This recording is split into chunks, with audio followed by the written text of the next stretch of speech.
10 seconds remaining. 5 seconds remaining.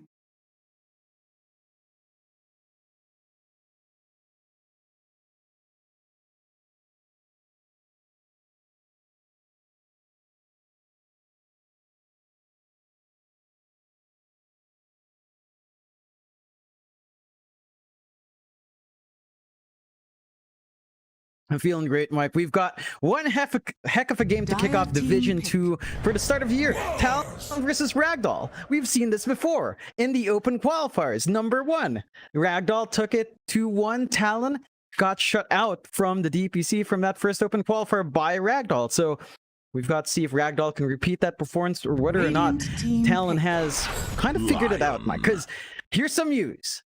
Talon is all together in Thailand. As far as I know from talking to Hyde, everyone's flown in, including Gabby. Gabby was complaining about the hotel quarantine internet. That should be fixed. They should be in the boot camp. So we'll see if that kind of helps out Talon, because they've had a bit of a rocky start here, Mike.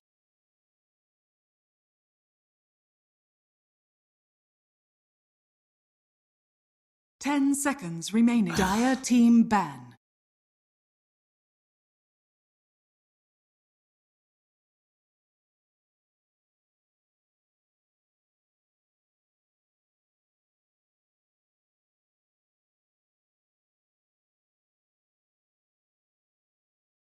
10 seconds remaining. Radiant team. There's a lot of flex for Talon. Like, we've seen KP run the Death Prophet multiple times. We know Mikado can play it on the mid as well. So there's a lot of options here for Talon. They've also run the Pangolier on the offlane, and we've seen Pangolier 4. So Talon's draft is really, really open. Like, it's not quite locked in as to what's maybe going to be flexing on the mid or off. Remaining. Maybe they run something like a support DP, which we've seen on and off as well, but not as much as, say, remaining. 2 years ago or 3 years ago, where that was a lot more common. But it's still kind of an option. For Ragdoll, it's much more locked in. They've got the Mars, likely RGY hero on the offlane. They've got the Lion on support. They've got great control already. If that's a Lion 4, then you've got this great double stun lane in the offlane that can just pressure down Gabby's hero. And we've seen Gabby kind of struggle from a slower laning start. So I think Ragdoll knows what they have to do to keep Gabby's pos 1 in check by having such strong openings here to maybe pressure that safe lane.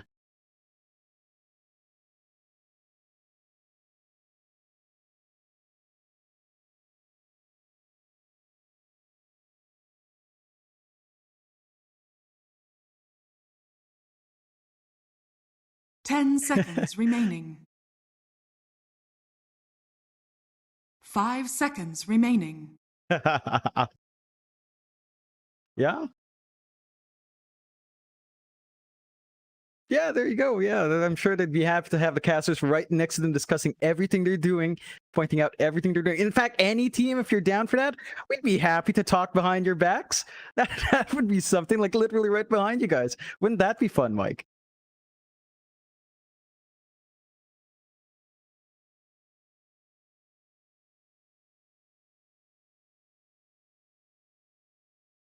Dire team ban.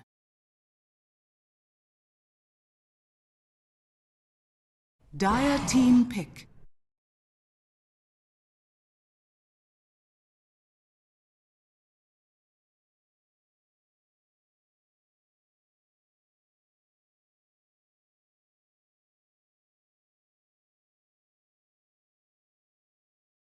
Ten seconds remaining. 5 seconds remaining.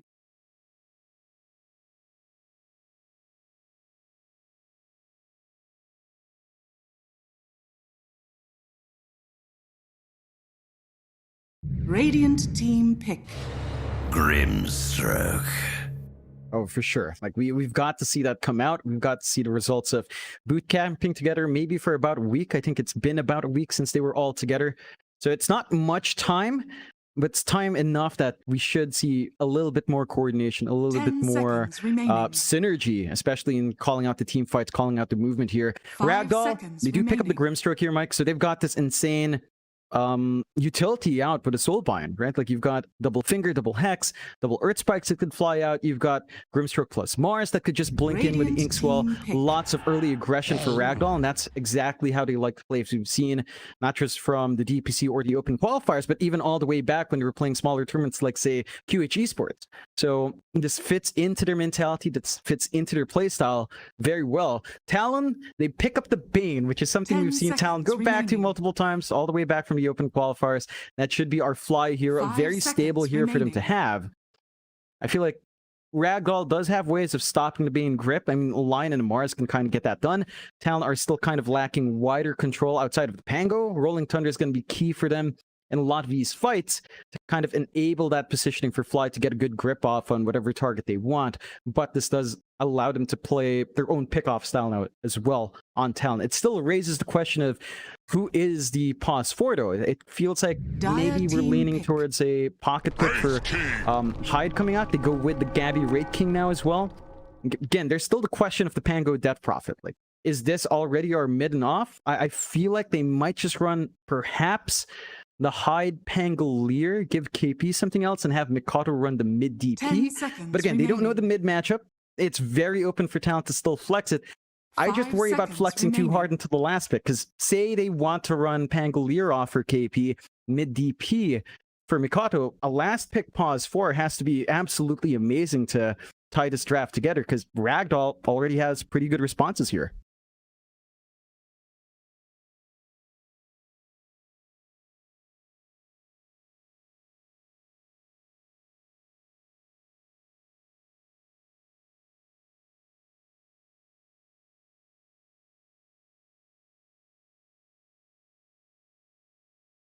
Radiant team ban. Medusa.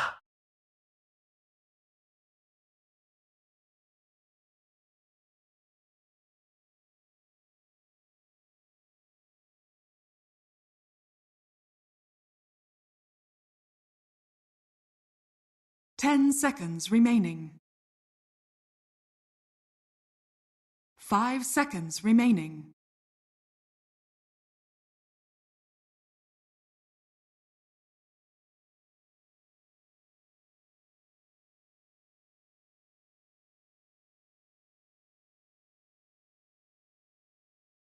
Yeah, it fits into what we know VT Faded likes to do in his pause 1. He loves to just farm up. Like, in fact, I think most of his heroes in the DPC has been Terrorblade or Drow, with the occasional Sven thrown in. So we haven't seen much of his Dusa in this DPC, but it's something we've seen him play again in different tournaments like QH Esports. Plays into that farming style he loves, can flash farm really fast. I do feel like the Wraith King can kind of keep up pace there, though, as we've seen the Skeletons just work through the camps very fast as well. So I don't think Gabby's going to lag too far behind, but the Medusa should be able to scale a little bit better. Wraith King scaling to the late game is awkward. Like, there's a mid-game spike which kind of peaks, and going towards the ultra late game, it kind of stagnates until you maybe get like a Divine and Ags combination, which is super late game. So there's some timing issues for Talon, but it's not too drastic. I think what they do need to worry about is the team fight possibilities, because Ragdoll has the Arena Stone Gaze combination. Right, so you can go Arena, you can go Stone Gaze, you have great AoE control from 2 heroes, and even your supports have really good AoE control with the Soulbind, and again, combinations on your line, whereas for Talon, it's all down to the Pangolier. It's all down to that Rolling Thunder, the kind of setup, to buy space for the Bane to grip. It's not a very easy game for the Bane to get a good grip off, just because there's not much to set up for it, not much to really buy time outside of a good roll and maybe a good silence from the DP.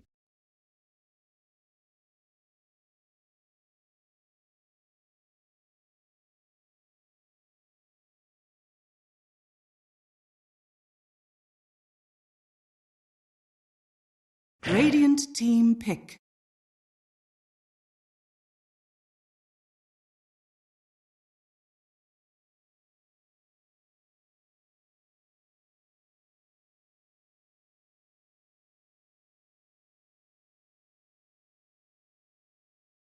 Ten seconds remaining. 5 seconds. He wants something that plays with the pace of something the DP brings. So if we're assuming DP's not mid, something fast-paced on mid, something that can just join in these early fights would be great. They already ban out, say, the Luna and Quap. maybe something like a Puck could give you that AoE control that's necessary. You know, having the Dream Coil plus Rolling Thunder is pretty darn strong. It's very slippery. Dire team Ragdoll pick. does have the line to kind of hold him back, but that could work. They go with the Ember instead, which is still moderately fast-paced, and it is something we know Mikado excels at. So the timing there is still pretty fast. Orb of Corrosion into Javelin or Phase Boots, and you tend to just run and gun. And that could give Talon the reach they need. 10 It gives some seconds remaining. follow-through for the Pangalier's Rolling Thunder, and it can just kind of hold the mid lane steady 5 no matter what seconds Ragdoll picks remaining. up. So it's looking clear that we will have the Ember Wraith King as cores. I think they're going to go with a KP Pangolier, just because that's something KP's really comfy on, and maybe run a high DP. But again, that's really flexible. You could still run Pangolier for offlane DP, depending on what they want. Both heroes are very familiar to both Hyde and KP, so they still have some of that flex going into the last pick of Ragdoll here.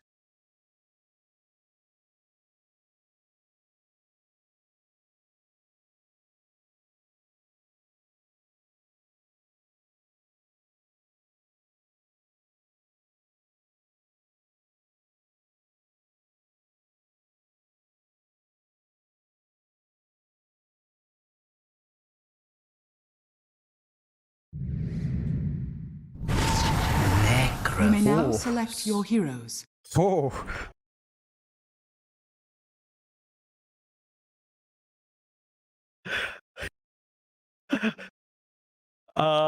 It's Necrophos mid against Ember. I haven't seen it in a long time. I'm gonna try to think about Crest, our resident Necrophos spammer, Mr. Rank 200. I don't know if he'd feel good about it. I guess on paper it's not bad, because you can just spam, you know, you just do Necrophos things, focus in on the last hits. It's very hard to trade against a Necrophos just because you have so much regen on hand. So I think that's something Mikado's going to have to watch out for. At the same time, Mikado can just play with a Flame Guard. It's hard for Necrophos to burn that down. You can just run down, maybe get a value point in Chains and try to burn Citrus away. So there is that. But down the line, this is where it's a bit spicy, Mike. You've got double Reaper's Sight with Soulbind. You've got three tanky heroes with Necrophos, Medusa, and Mars. You don't have the best burst on Talon. So there's a lot of ways for Ragdoll to kind of work that out. And I think that makes it a lot interesting. I'm not going to give a draft advantage to either side. I think there's a way for both sides to play. But I will say I'm much more excited by Ragdoll running a mid Necrophos. I mean, how often do you see that now? It's not so often.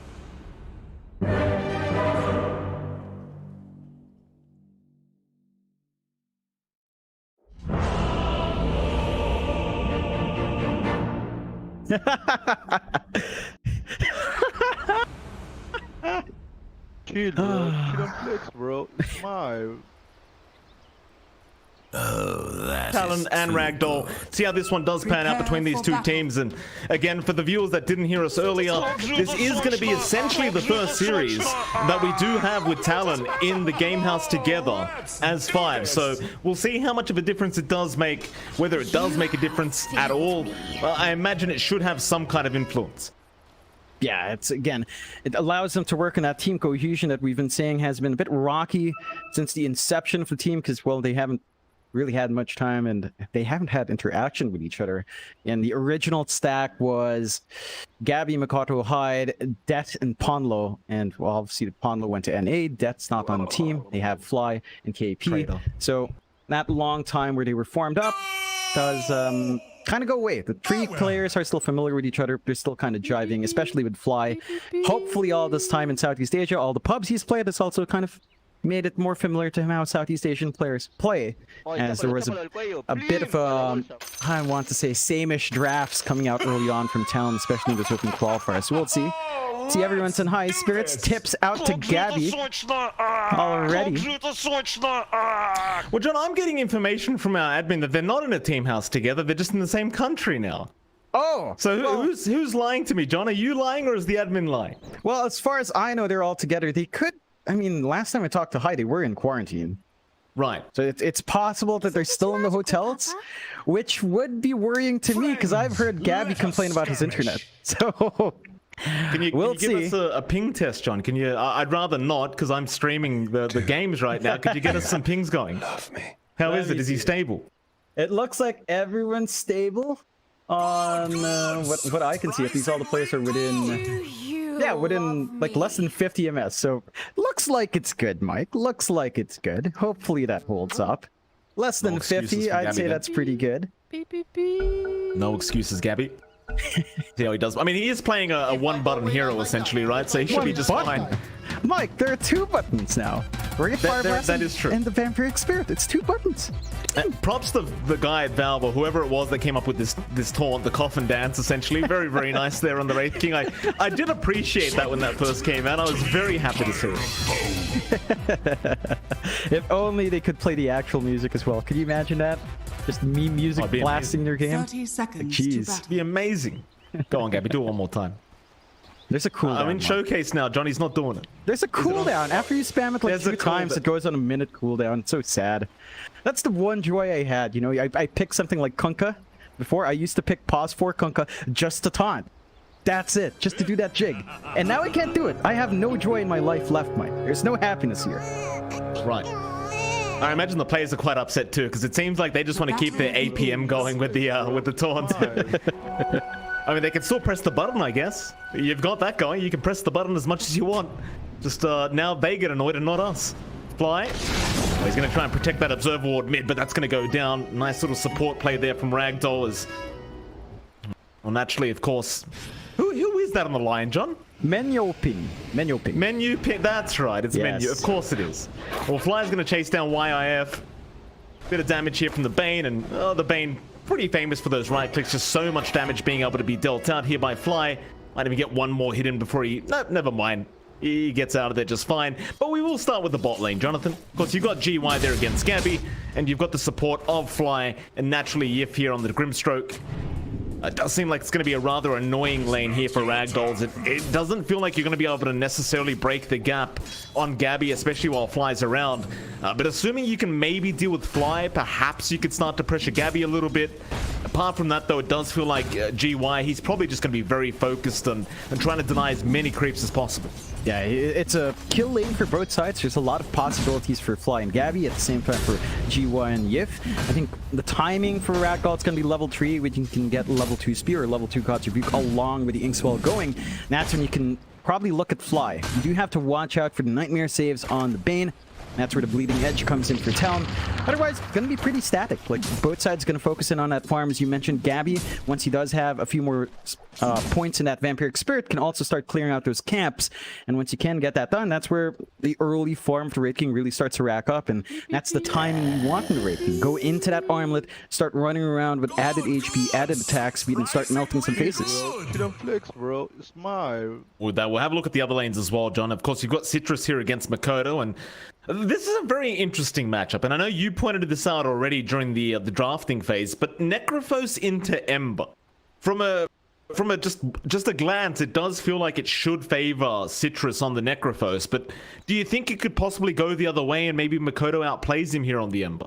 Yeah, I think it's a bit more even than you'd expect. It would still favor Necrophos overall, just because Death Pulse heals you and does damage. You can burn through early levels of the Flame Guard, not much block there for Mikado early on. And of course, with a Heartstopper aura and passive, you can just kind of passively regen up safely as well. It's not a bottle lane necessarily for Citrus, and it does look like he is going for the wand into double null, which is pretty much all you need for the mana sustain, and just focusing on the right clicks to get that CS up. Mikado does have a little bit more burst up. You know, with the level 2 Flame Guard up, it's a bit harder for Citrus to melt through that wave clear of Mikado. And if he did have a value point in the Searing Chains, that might have been a kill. May have been indeed. Citrus now going to try and give it back the way of Makoto, and I suppose every time that Flame Guard's off cooldown is about when you've got to try and get aggressive here as Makoto. See if you can get this water in, as you do have Menu Ping moving in to try and deny it off, but he's a little bit late. Makoto, he'll be able to get away with that, and well, had he not gotten that bottle refill, that would have been very problematic, I think, for Makoto, but well, at least for now, he's going to be just fine. And of course, speaking of Menu Ping, it's going to be him along with their Medusa. Of course, VT faded against KP and the lovely hide on this Pangolier. This laning phase, John, it does feel like a very kind of even trading lane between the two. Do you think it favors one team or the other? Not necessarily. It's just focused in on that farm. There is a little bit more aggression coming out from Hyde and KP if they can find the angle to get a good shield crash into the Spirit Siphon. A pretty good amount of slows at least to play with and try to run down. But we're at the point where VT Faded's at level 3. Level 2 Mystic Snake mana is not going to be an issue for the Dusa. Well, not too much of an issue, as you can just Mystic Snake and kind of heal back up and get the shield ready. Menyo Ping is doing a fantastic job of zoning out Hyde though, and that's really preventing the Pangolier from playing forward. As a support, with a shield crash, you just want to run up to the core, get the shield crash going, get a couple of right clicks and back off. But Hyde's having to play a lot more passively, which is kind of impacting that early pacing from Talon. It's not the breaking point of the lane, but it's certainly not the way you want it to go for Talon early on. Makoto again mid lane, John. I just can't help but look back as, well, we saw him getting aggressive onto Citrus, but this time he takes so much damage back. Mind you, they do have those water runes spawning up in about 15 seconds, and I think Makoto is kind of relying on being able to secure another one for himself. Does also have that bounty to go back to if he does need. I haven't seen Menyo Ping. No, never mind. He does TP into the mid-tier 1. This time around, he is dead set on making sure it does get denied off. He will be able to take it for himself. Same thing happening down to the bot side, though. Fly will be the one to surely take it, as he will. Let Citrus take it himself, and looks like Makoto is going to go back for the bounty rune instead. And of course, Hyde was around stacking anyway and just gives him a salve over, as now Citrus wants to get a little bit cheeky, taking stacks away from Makoto, but Makoto, he'll go for a fight for this. Hyde's gonna move in. Spike does stun him up, but a great swashbuckle out from Hyde, and now Citrus is in big trouble as they get that level up with the chains out on Makoto. Citrus still trying to get himself out, but Hyde able to secure the kill on the Pango. So much milk. Great pick up there for Talon. A pretty greedy play coming out from Citrus, just playing a bit too far forward, not respecting the early damage output coming through from Hyde and from Mikado. They've got good physical coming out. I mean, just the Blightstone on Mikado really enables the right-click harassment coming through from Hyde, and that is something you have to worry for. He was about a microsecond away from Death Pulse being back up, which might have bought him enough time to look for the kill turnaround onto Hyde, just not enough HP to go around. So heads-up play from Talon, good punishment coming out, and because Menyo Ping was down mid, helping out there, VT Faded is receiving a little bit more pressure top. He's still getting some good CS in, despite being solo in the lane. Again, he's level 5, he's very well protected now in Dusa, but this is giving more breathing room for Talon to kind of get their cores going on the offlane as well. And you've got to love what Hyde's doing, John, the Pango. Like, we talked about the Dusa and the reliability of having to go into the jungle and relying on that kind of farm, but you see Hyde just roaming that dire jungle, finding out if there's any stacks being made for VT Faded or Ragdoll. Yeah, they have kind of considered this already and haven't stacked up anything for VT Faded in that left side jungle of the Dire. I think you are more reliant on just kind of committing to that triangle instead, as bot lane. Yif was in trouble, but Fly, he'll be the one to drop on the Bane as they do punish. Be the first kill coming up for Ragdoll now. The easy pickup coming here for the side of Ragdoll. Fly just going for maybe a bit of a reset there. They do manage to get a good spear off. GY is still just focusing in on that farm. Gabby has had a pretty free lane as well, not as free as the Dusa so far, but we're reaching that point where the farm can escalate. You've got these skeletons leveled up to 3, almost at 6, so you're going to have the value point in reincarnation if need be for protection. And I think overall for Ragdoll, this lane didn't quite go off as they'd want to. Again, they've had that doubled stun lane with the Ink Swell, with a spear, ready to go if they wanted to, but it feels like they just haven't been able to capitalize on that, and that's great news for Gabby. He can play the slower game, he can build into the armlet, go into the phase boots, and desolate and run. It's going to be a... Oh, no, it's not going to be problematic. KP, he hasn't seen Yif on the Grimstroke, but it won't matter. It's Ragdoll. They don't really have a great way of breaking the gap with the Inkswell just to stun up KP on this DP, so he's going to be just fine. In fact, they've rotated more up now. Fly's shown up on the Bane, and it does seem like they are ready to try and commit for this top tier 1 tower. Well, we've said this a few times, but these towers are going to be very important for Talon to get early on with this DP. Otherwise, you're going to be giving plenty of space away for VT Faded, but they do move in now. Fly does get spotted out, but they won't actually be able to fully commit to this Bane. In fact, Fly is so confident he will just keep moving forward. And Ragdoll, they don't dare go near the Bane and try to contest. Magical, Papa. Yeah, just playing it safe. I think seeing Fly up there signals that Talon has more heroes at the back. It's about that time where you commit for that tier 1 tower. So KP's ready with the EXO to go for that play. Menu Ping still cutting off their movement though. They have a good ward watching Fly's positioning. And all they want now is to just give VT Faded that build up, give him the farm space he needs in the jungle, secure your Deuce's space on the map. And that's exactly what they want. They'll surrender to top tier 1 as long as VT Faded gets the farm. They're happy, but Talon has a good ward watching that top jungle, Mike, so they know exactly where the Deuce is at. They could immediately go for a play if they want to after taking this top tier 1. Absolutely. For now, there'll be no defense to come out here from Ragdoll. They're just going to have to let this one go. Of course, next objective for Talon will be into that mid-tier 1 tower, and that's the big one. Once you take that mid-tier 1 down, it's when things become infinitely harder for VT Faded. For now, he will relish in his own jungle, but we'll see how long that lasts as KP, again, in 2 minutes, should have another exorcism and should be ready to try and rotate mid. In the meantime, though, you do see Ragdoll slowly pressuring that mid-tier 1 tower themselves with their Necrophos.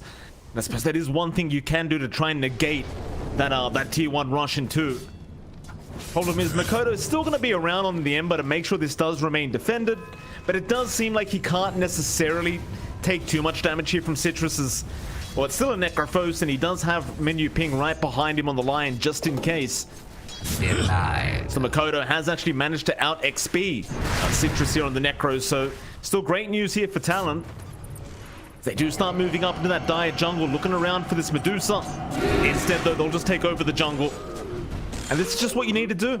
Every Deucer game, you just take the jungle offer. It becomes very frustrating for VT Faded.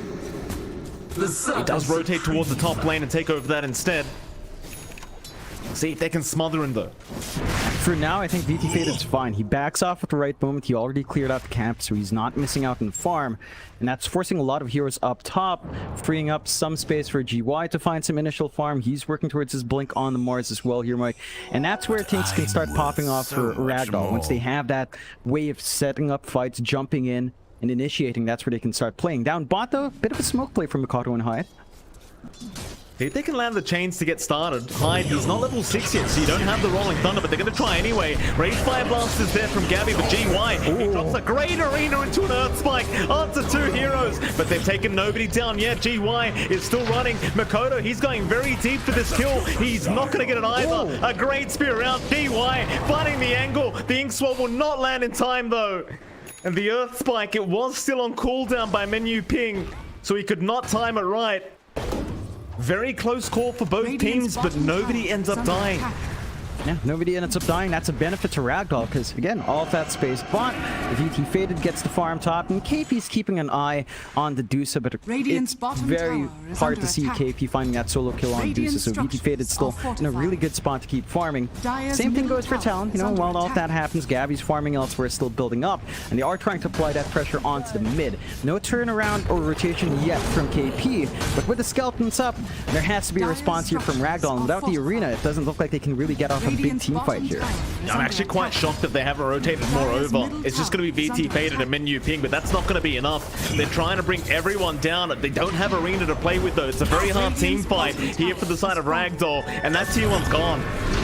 It's a big issue now for Ragdoll. It's another great Earth Spike is there from Menu Ping, but it just doesn't matter as Hyde gets the shield crash off and does land it. This is a big problem now for Ragdoll. You see how VT Faded, he's trying to rush the stacks as soon as he possibly can, but Makoto, he's going to bully him straight away, right in with the DD rune, but you're just looking to take that farm away from VT Faded, and that's exactly what Makoto does.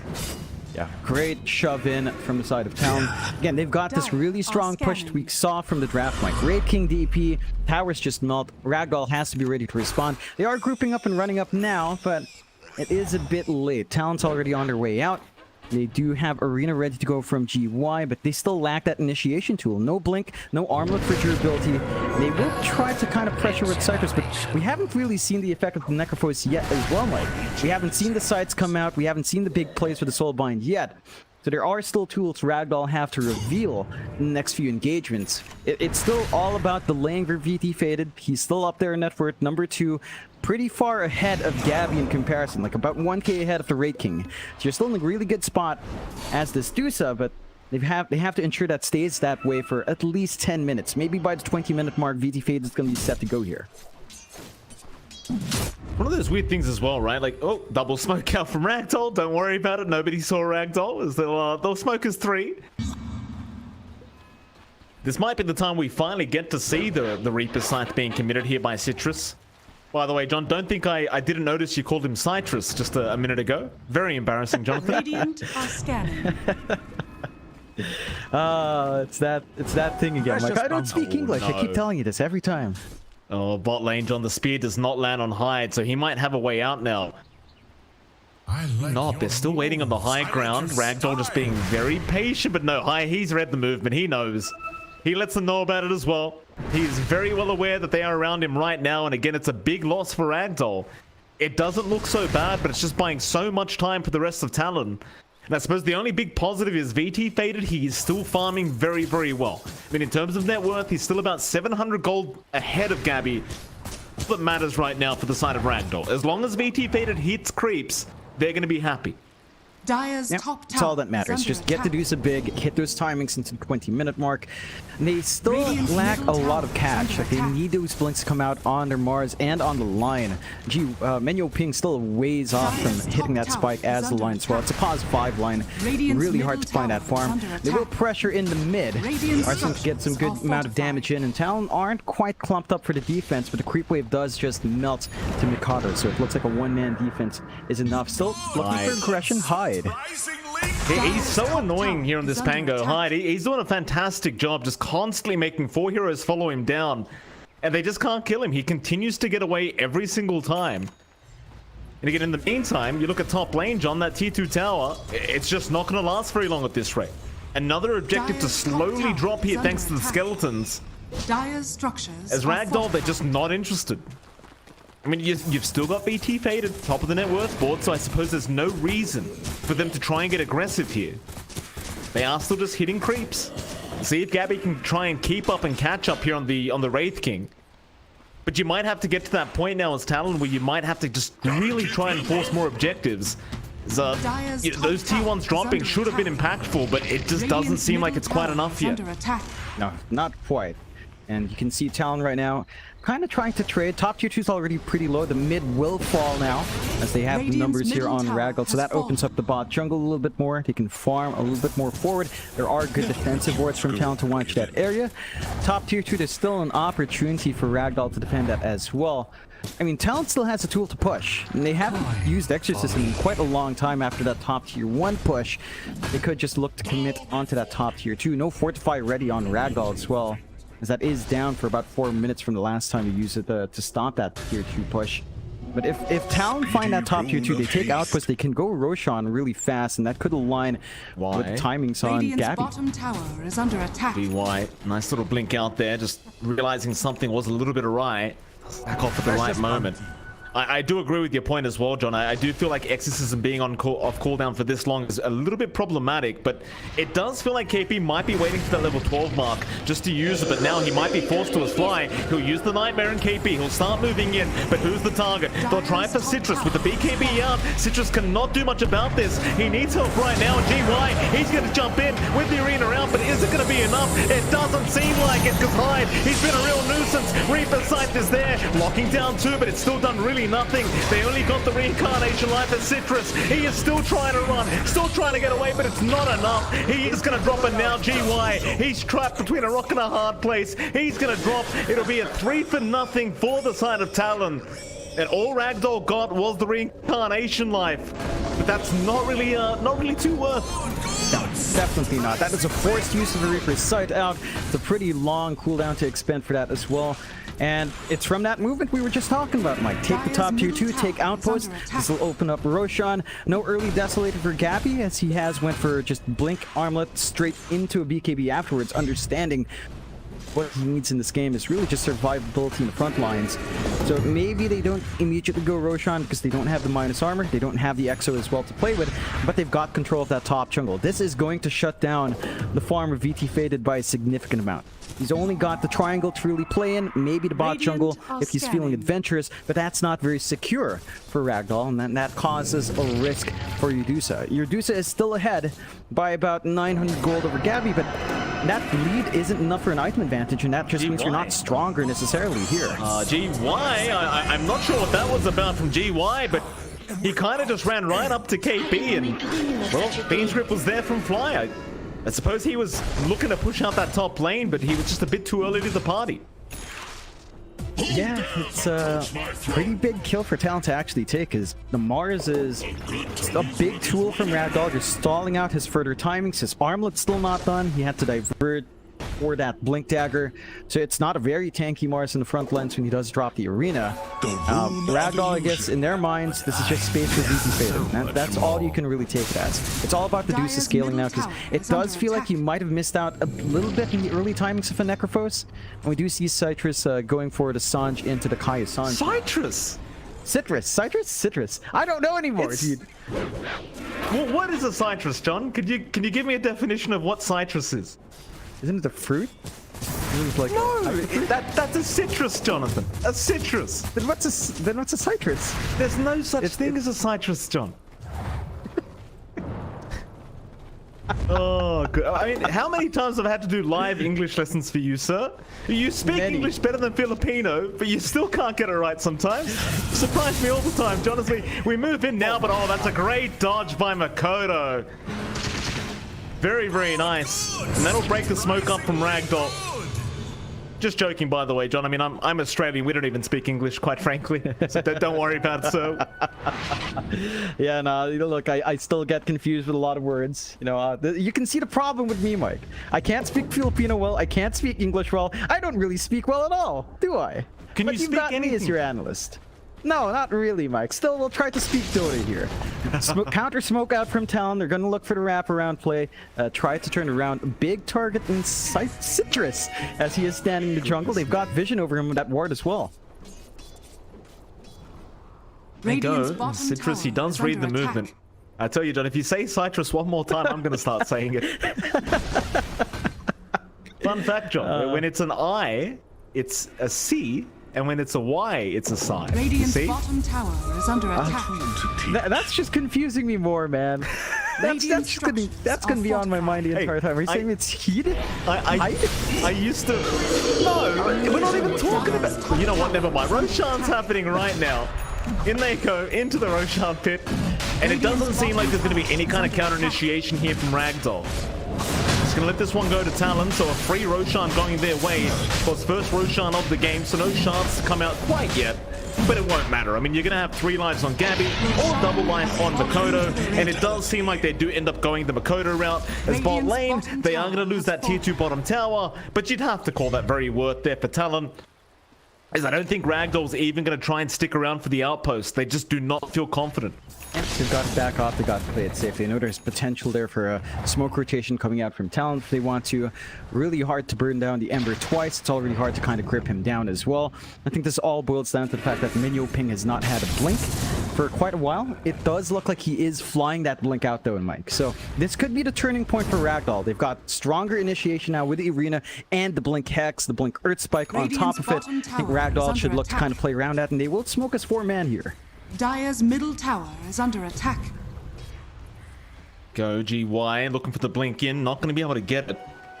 Not quite the initiation they were hoping for here on Ragdoll, but they might just give it another crack. Problem is, with GY blinking like that, it does seem like Talon, they were very all aware, so they just back off. They will not allow any form of punishment. I mean, we've only had 7 kills in this game, believe it or not, John. 21 minutes in. It's been a very quiet one. And while all this is happening, VT Faded, he is still top of the net worth board. That has not changed. This Medusa is still hitting creeps. But I dare say once you hit the Eye of Skadi timing is around the time that you want to start grouping up as 5 and really going for the side of Ragdoll. But considering you are against an Aegis now, you're probably going to have to wait out that timing first.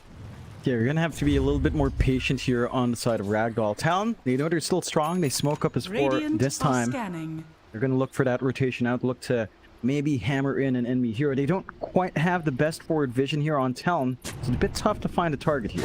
Oh, menu ping. He stuck around, so KP will run right into him.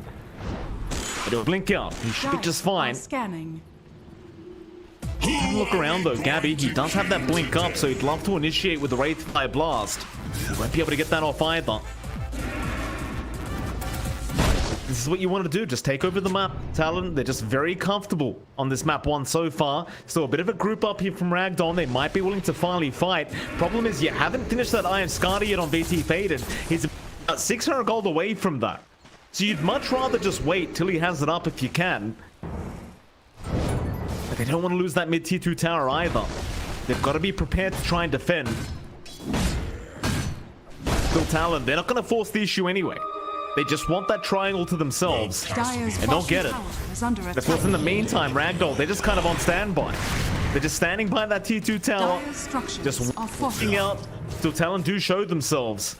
And again, for now, they are just only really interested in occupying that triangle. You know what this is, Mike? Dire's It's a bottom game tower of is fortified. hide and seek.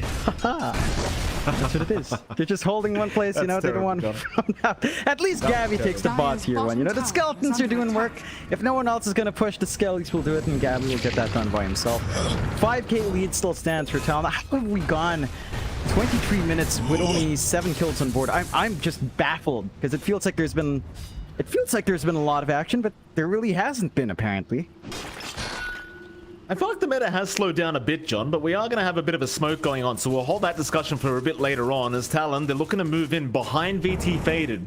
You do tend to want to go for the support around him first before going for the main target, but in they move in, Talon, they'll have the vision in the tree line, so hide. He's going to go right after menu ping, and there goes your lion. Just getting one shot there by Gabby as they lock him down, but is it going to be enough? They are still trapped. Citrus and VT Faded are back now, but KP, he'll keep going, and now the Fiend's Grip, it gets cancelled off there by Fly, but they'll keep going in. After GY they go. Reaper Sight is out though. They've got KP down, they've got the first life off the side of Gabby, as now Gabby, he just blinks out of there, but a nice spear back on Fly. They found the Bane again. Makoto's going to keep the fight up, at least for now, as he still has the BKB. He'll find Yip, and that'll be enough for him.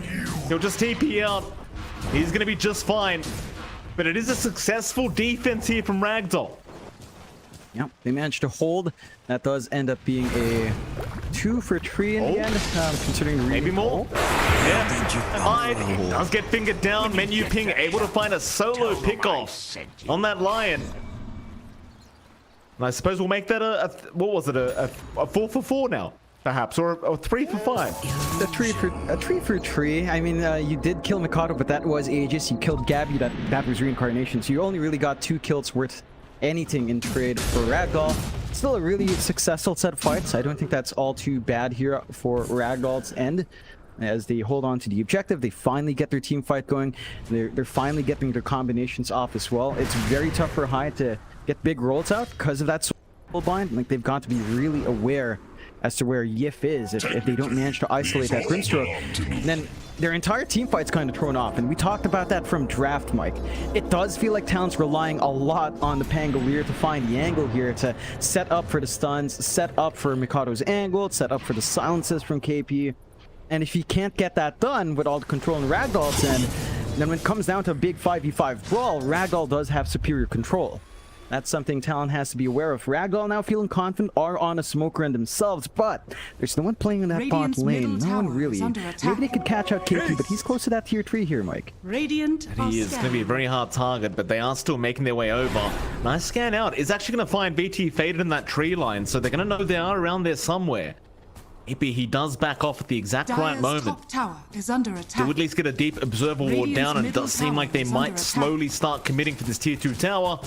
No, they're just going to leave the illusions of VT Dire's Faded middle for now. tower is under Not attack. 100% committing whatsoever, as it looks like they are going to be forced to try and defend that top tier 3 tower anyway.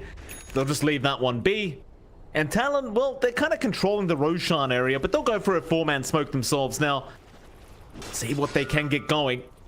As Gabby, he does have the Desolator just picked up, so it's going to be even more damage coming out from this Wraith King. You know they want menu ping up first on that Lion, but he'll TP out immediately.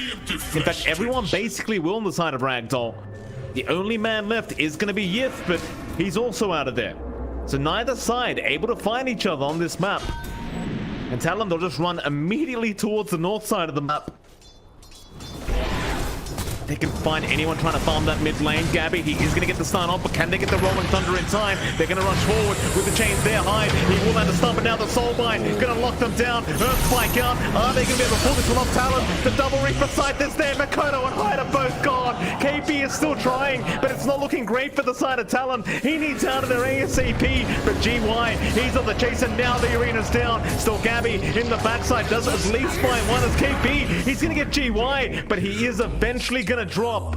And Ragdoll, they win themselves another team fight, 2 for 3, and that may mean a mid-tier 2 tower to drop.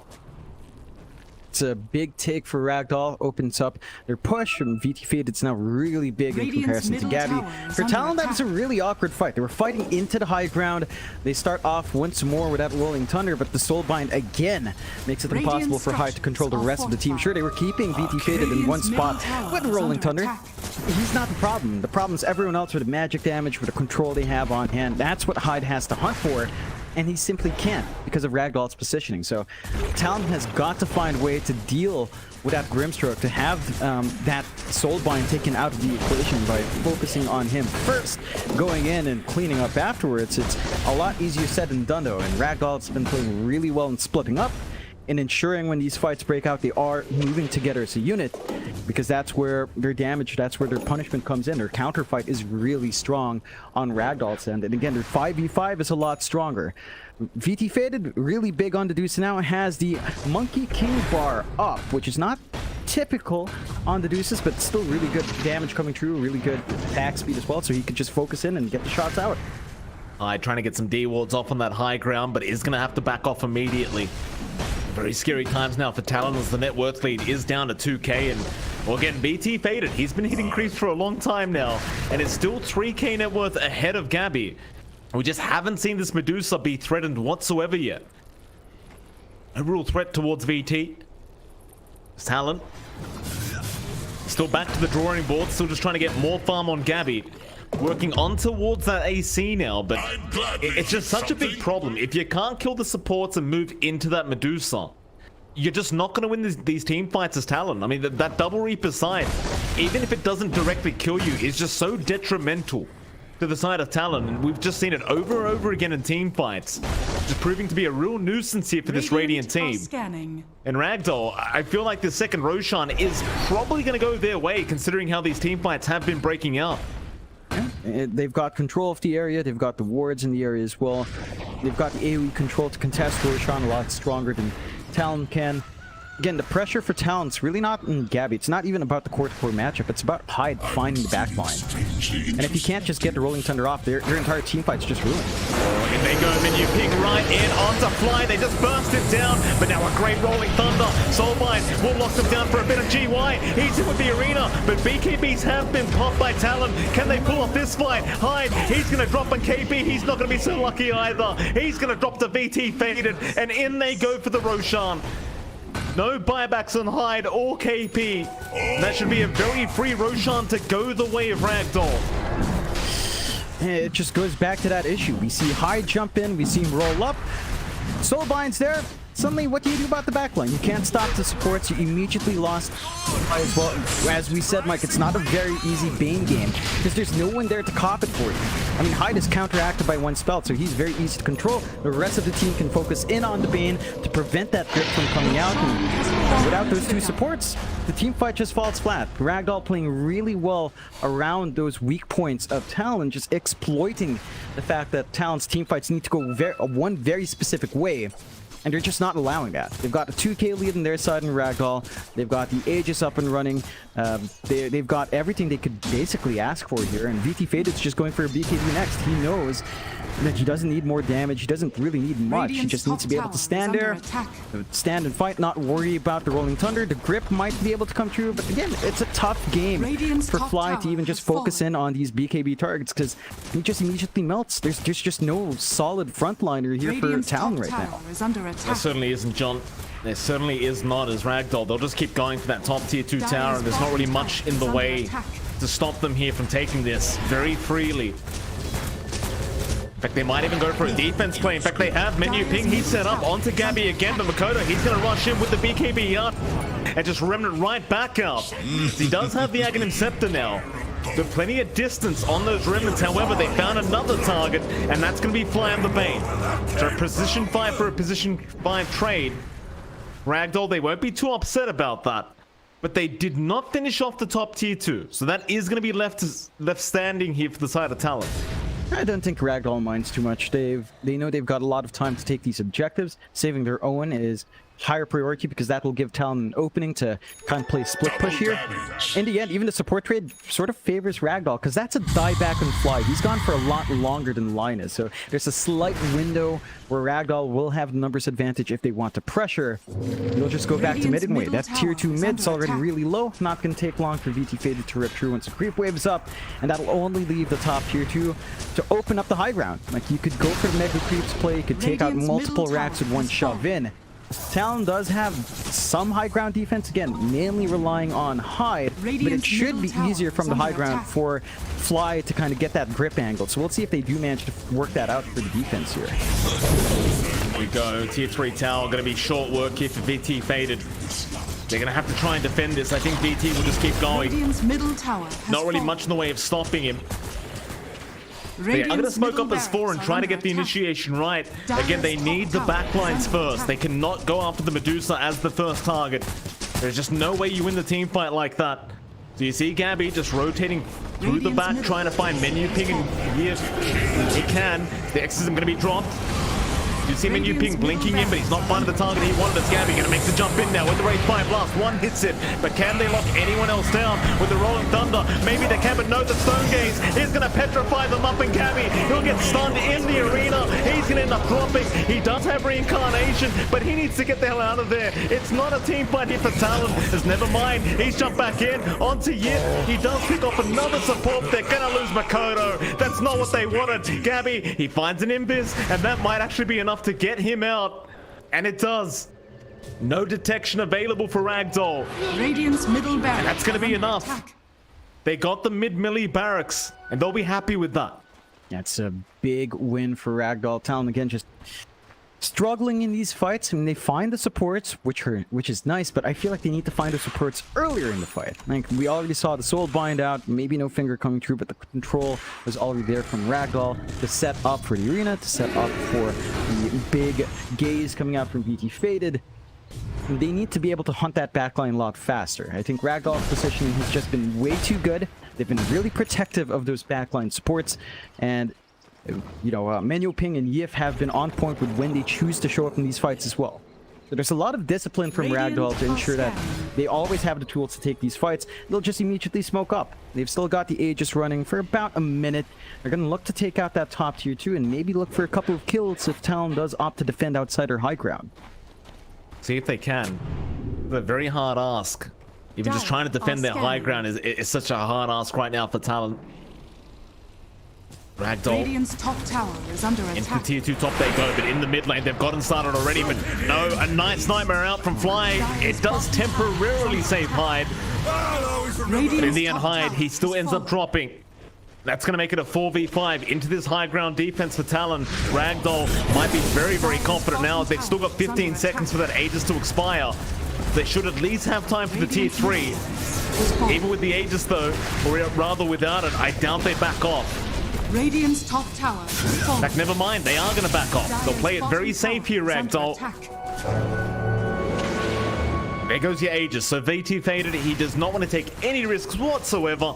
He might just wait out the third Aegis now before he tries going high ground. Yep, and there was some good split push coming out from Gabby as well. Cleared out the bot tier 2. So there's a little bit more pressure in that bot lane. There's a chance for a split push now for Talon on 2 lanes, top and bot. They can kind of try to get some space going that way. They've got the full nullifier up on Gabby.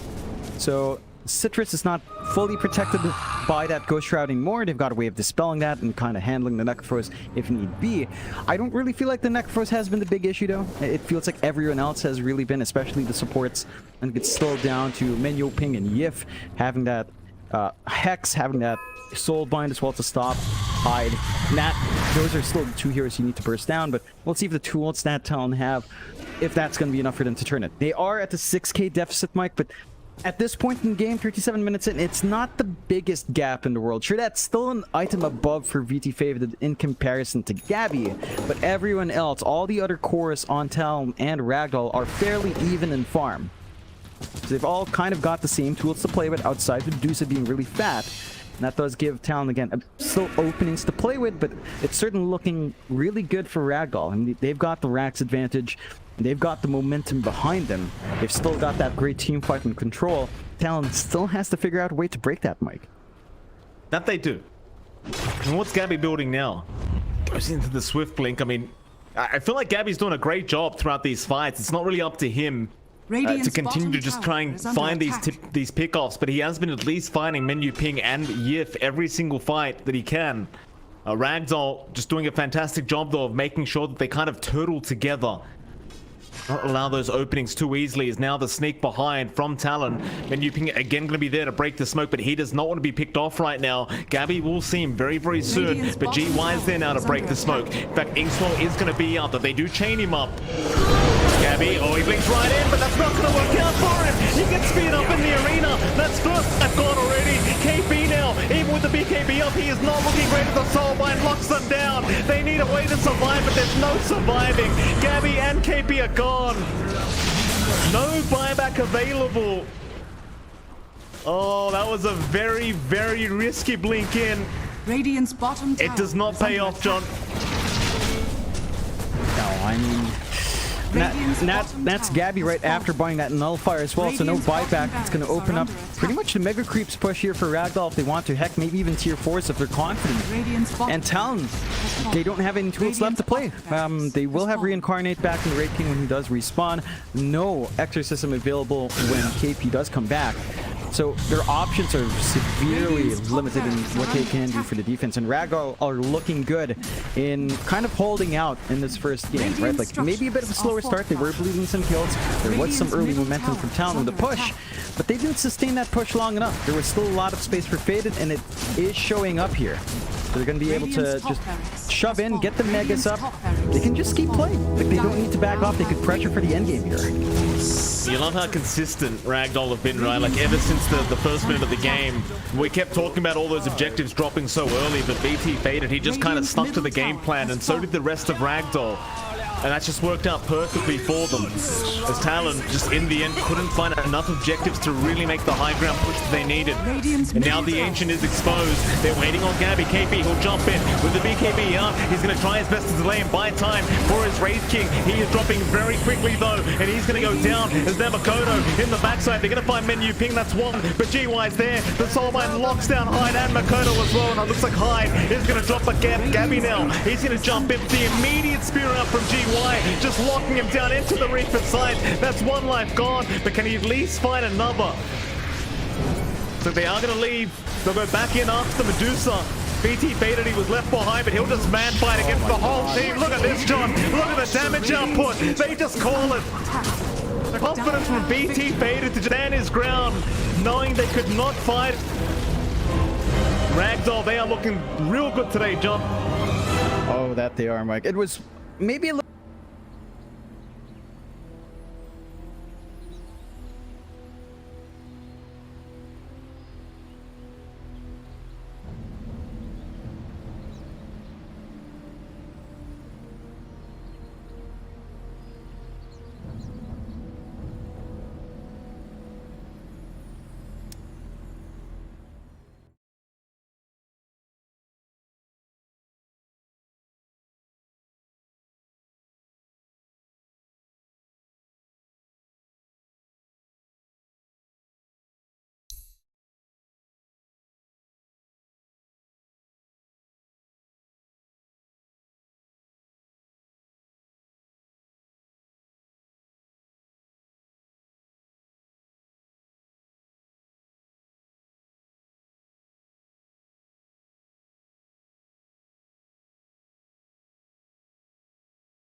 5 seconds Radiant remaining. Team ban.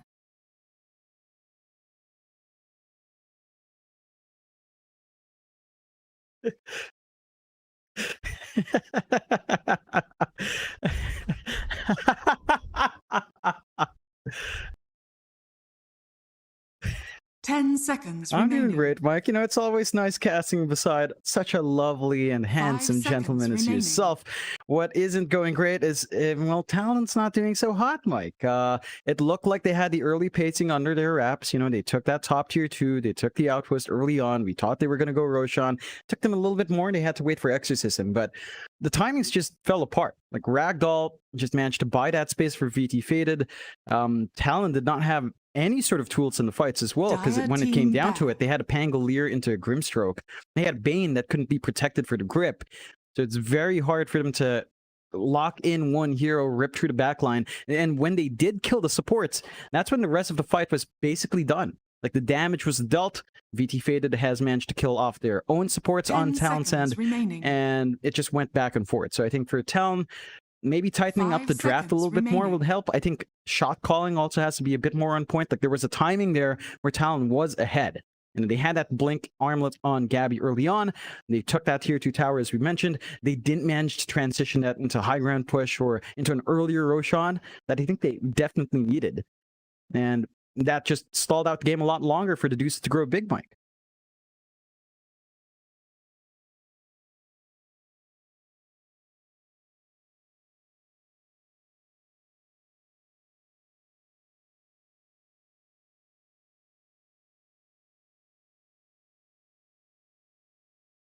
Radiant team pick.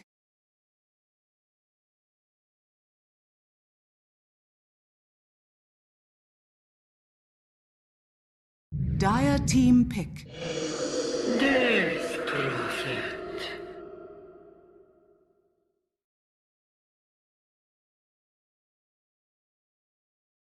Dire team pick. Radiant team. League's assassin. Queen of pain.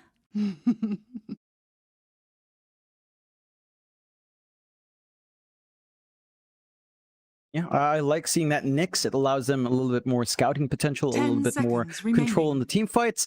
It's a great tool to stop that Death Prophet as well with a Spiked Carapace, as DP has a lot of AoE with the Ghosts and with the Creep Wave clearing she has. So you can kind of just stop her with Crypt Swarm, and it gives them a lot more to play with. I do worry about this early Queen of Pain pick for Talon, because I think that's on the assumption that the DP's mid.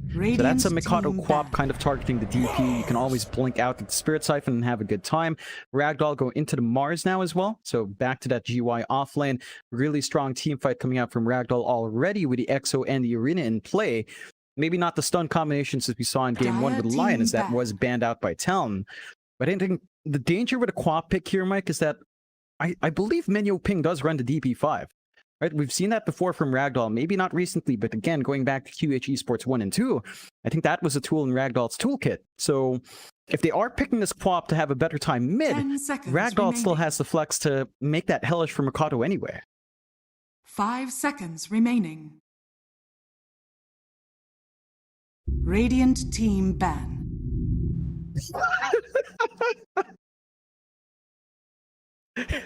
Dire team ban.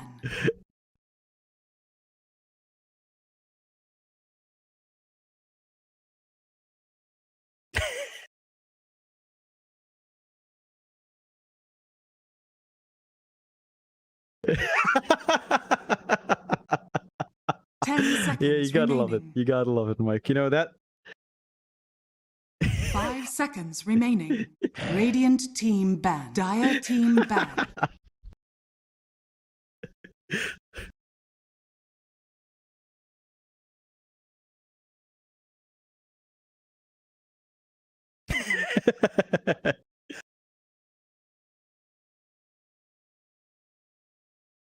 Ten seconds remaining. 5 seconds remaining. Yeah, I mean, it could look a lot shadier, Mike. You know, we saw it unpainted. It did look like, well, there were bodies to be kept there, Mike. You've kind of hidden it well. I think chat has forgotten the original purpose of that shed, which is basically your plan all along with a paint. So good job, Mike.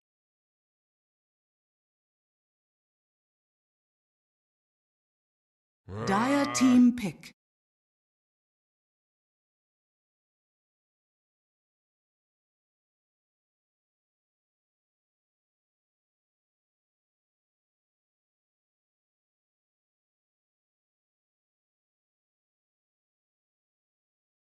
Ten seconds remaining.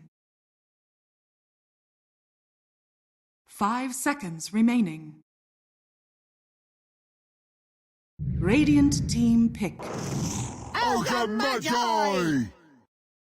Radiant team pick. I mean, we've seen a lot of Ogre and Upper Div as well in Div 1. It just feels underwhelming. I think in this case, there's less pressure on Fly to be the only stun, because you have Dire the team Nyx Assassin there for hide, so there's a little bit more to play with. Ragdoll, though, this draft is just looking stronger and stronger. They've got the Raid King now, so they've got that DP Raid King combo that Talon ran in Game 1, Mike, but they've got the team fight to protect it. They've got the Mars with the Arena, they've got the Dark Willow with the Terrorize and the Bedlam and the Bramble Maze in that arena. They have so much to 10 play with here with seconds Ragdoll, remaining.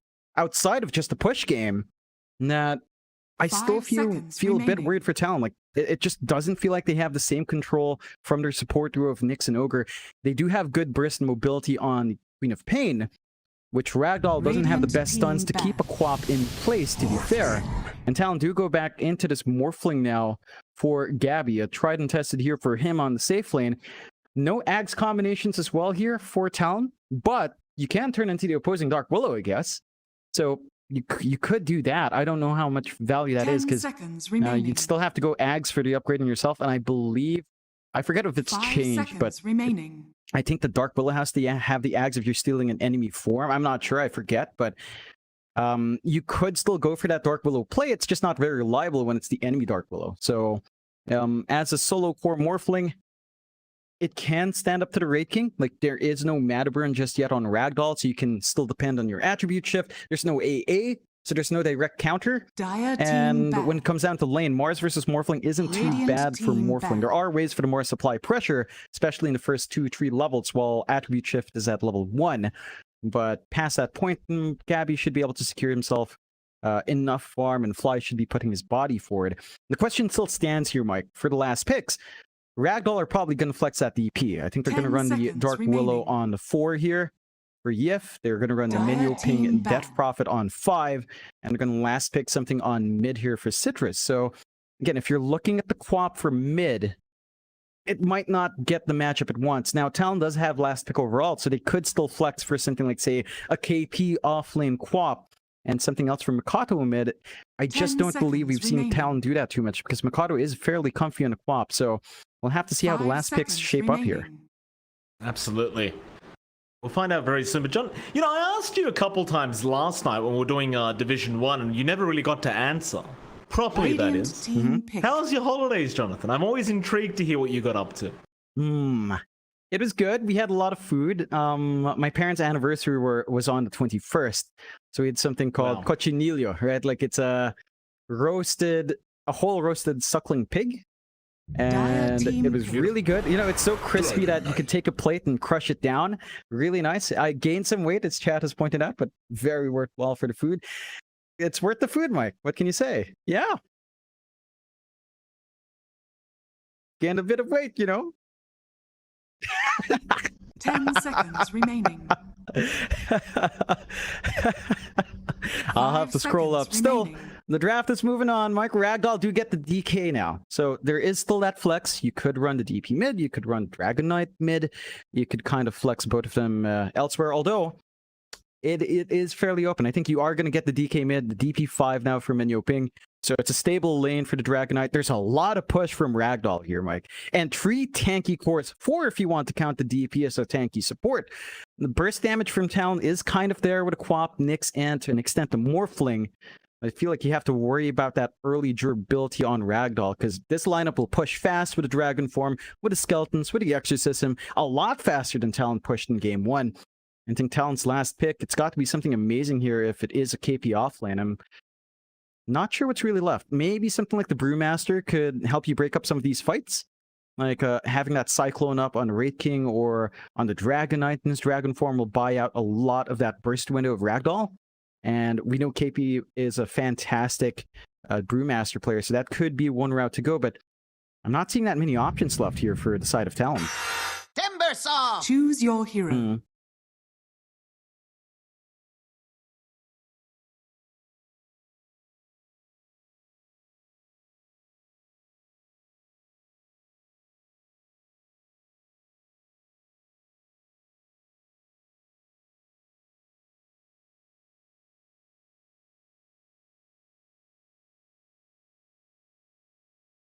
I mean, the Timbersaw is a fantastic pick if you have, and you're up against like 3 strength heroes, right? So it's amazing on paper. There isn't much magic damage from Ragdoll as well, but there is break potential with the DK and the Wraith King going for Silver Edge. I think for Talon, like again, on paper they look good. I just worry about big team fights because when it comes down to it, your control is still just hide once more and to an extent fly. And that was the same situation Talon was in the first game, where their real control was just Bane and Pangolier, and they were countered hard. This case, I think Hyde should have a better time in the Nyx, but I feel like Ragdoll has a lot to play with. Like, if it comes down to those big 5v5 clashes, it just feels like Ragdoll's going to be able to run down. And again, they have that push timing, which Talon can try to de-push with the Timbersaw and the Queen of Pain. I just don't know if that's enough to really stall out when you have the Exorcism to worry about over the Skeleton Summons anyway.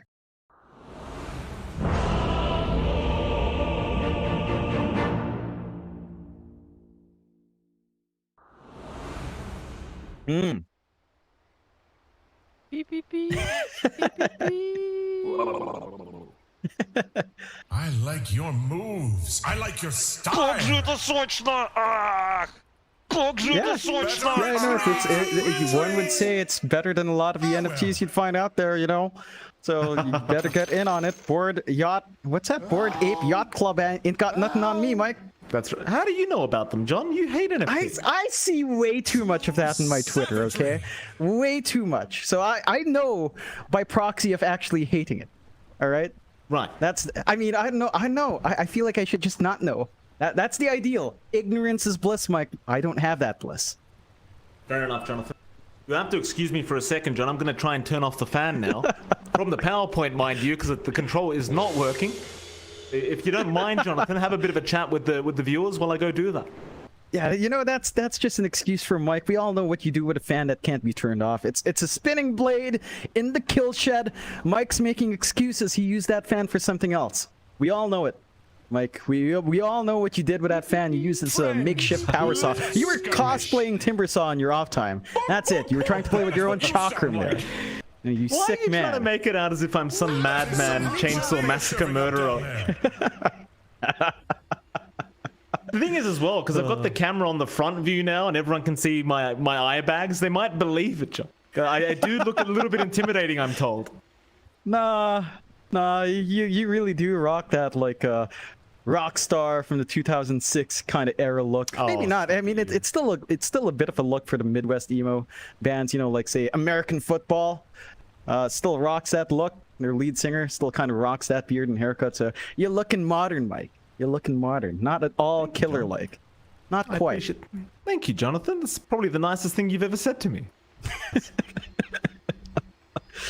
There's some very inappropriate drawings, by the way, John, if you hadn't noticed on the minimap. Very, very inappropriate. Genitals being drawn by either team. I believe it was Ragdoll this time around that drew something disgusting on the map. Very, very upsetting. Speaking of, though, Jonathan, last night, more disgusting things happening. I did want to ask you last night, but I wasn't sure how appropriate this was. Yeah. I still haven't looked it up, but if it's inappropriate, don't tell me what it is. But what does intro boys mean? Oh, no, Intro Boys is just a meme, you know? It's like, you only did good at the start. That's literally it. I believe it's a reference to maybe some sort of music video or rap song in the Philippines. I don't know the background, but I just know it's what you say to tilt someone when they're winning the early game. They're confident and you win anyway. You know, like you turn it around, like you come back. You just call them Intro Boys. That's all they did. You know, even if they were winning the 40 minutes of the game, you win in the end. Call them Intro Boys. Get them tilted for the next game. That's how you do it. The stack's not going to be happy. You know, your teammates aren't going to be happy with yourself BMing, but it's Dota. You got to do it, man. Shout out to OB Neon, by the way. I mean, I'll be honest, John. I thought we were in for a quick 2-0 last night between them and T1, but man, OB Neon, they looked fantastic. I mean, I know we kept referencing the Huya Cup. If it's called that, I don't know what the second word is. Yes, and I probably should have. It is called Winter Invitational, I believe, Mike. Winter Invitational. Well, considering how I was talking about them last night, John, I'm pretty sure we'll never be working for that company. But nevertheless, they did come first in that, and naturally, it does seem to have kind of, gone over to the DPC. So it's very good to see OB Neon back on track. And what I was trying to tell you last night before all the all chat started was that we always doubt OB Neon with their new rosters, and sometimes they take off a little bit slow. But once again, John, they're surprising people out there in Division 1. Oh yeah, they are a team to watch out for. Gabby and Menu Ping says yes. Menu Ping typed out yes. Oh, hold on. Look at that. What's going on? Yeah, so they were using Gabby used the "Do you love me" voice line. Fly says no with a voice line, and Menu Ping types out yes. Typed How out many yes. wins we have? Yeah. Yeah. Well, I mean, he Jaha's loves all him, business. John. It's all right. Yeah. Love, brotherly love. Something Stomach you and ache I out. don't feel for each other.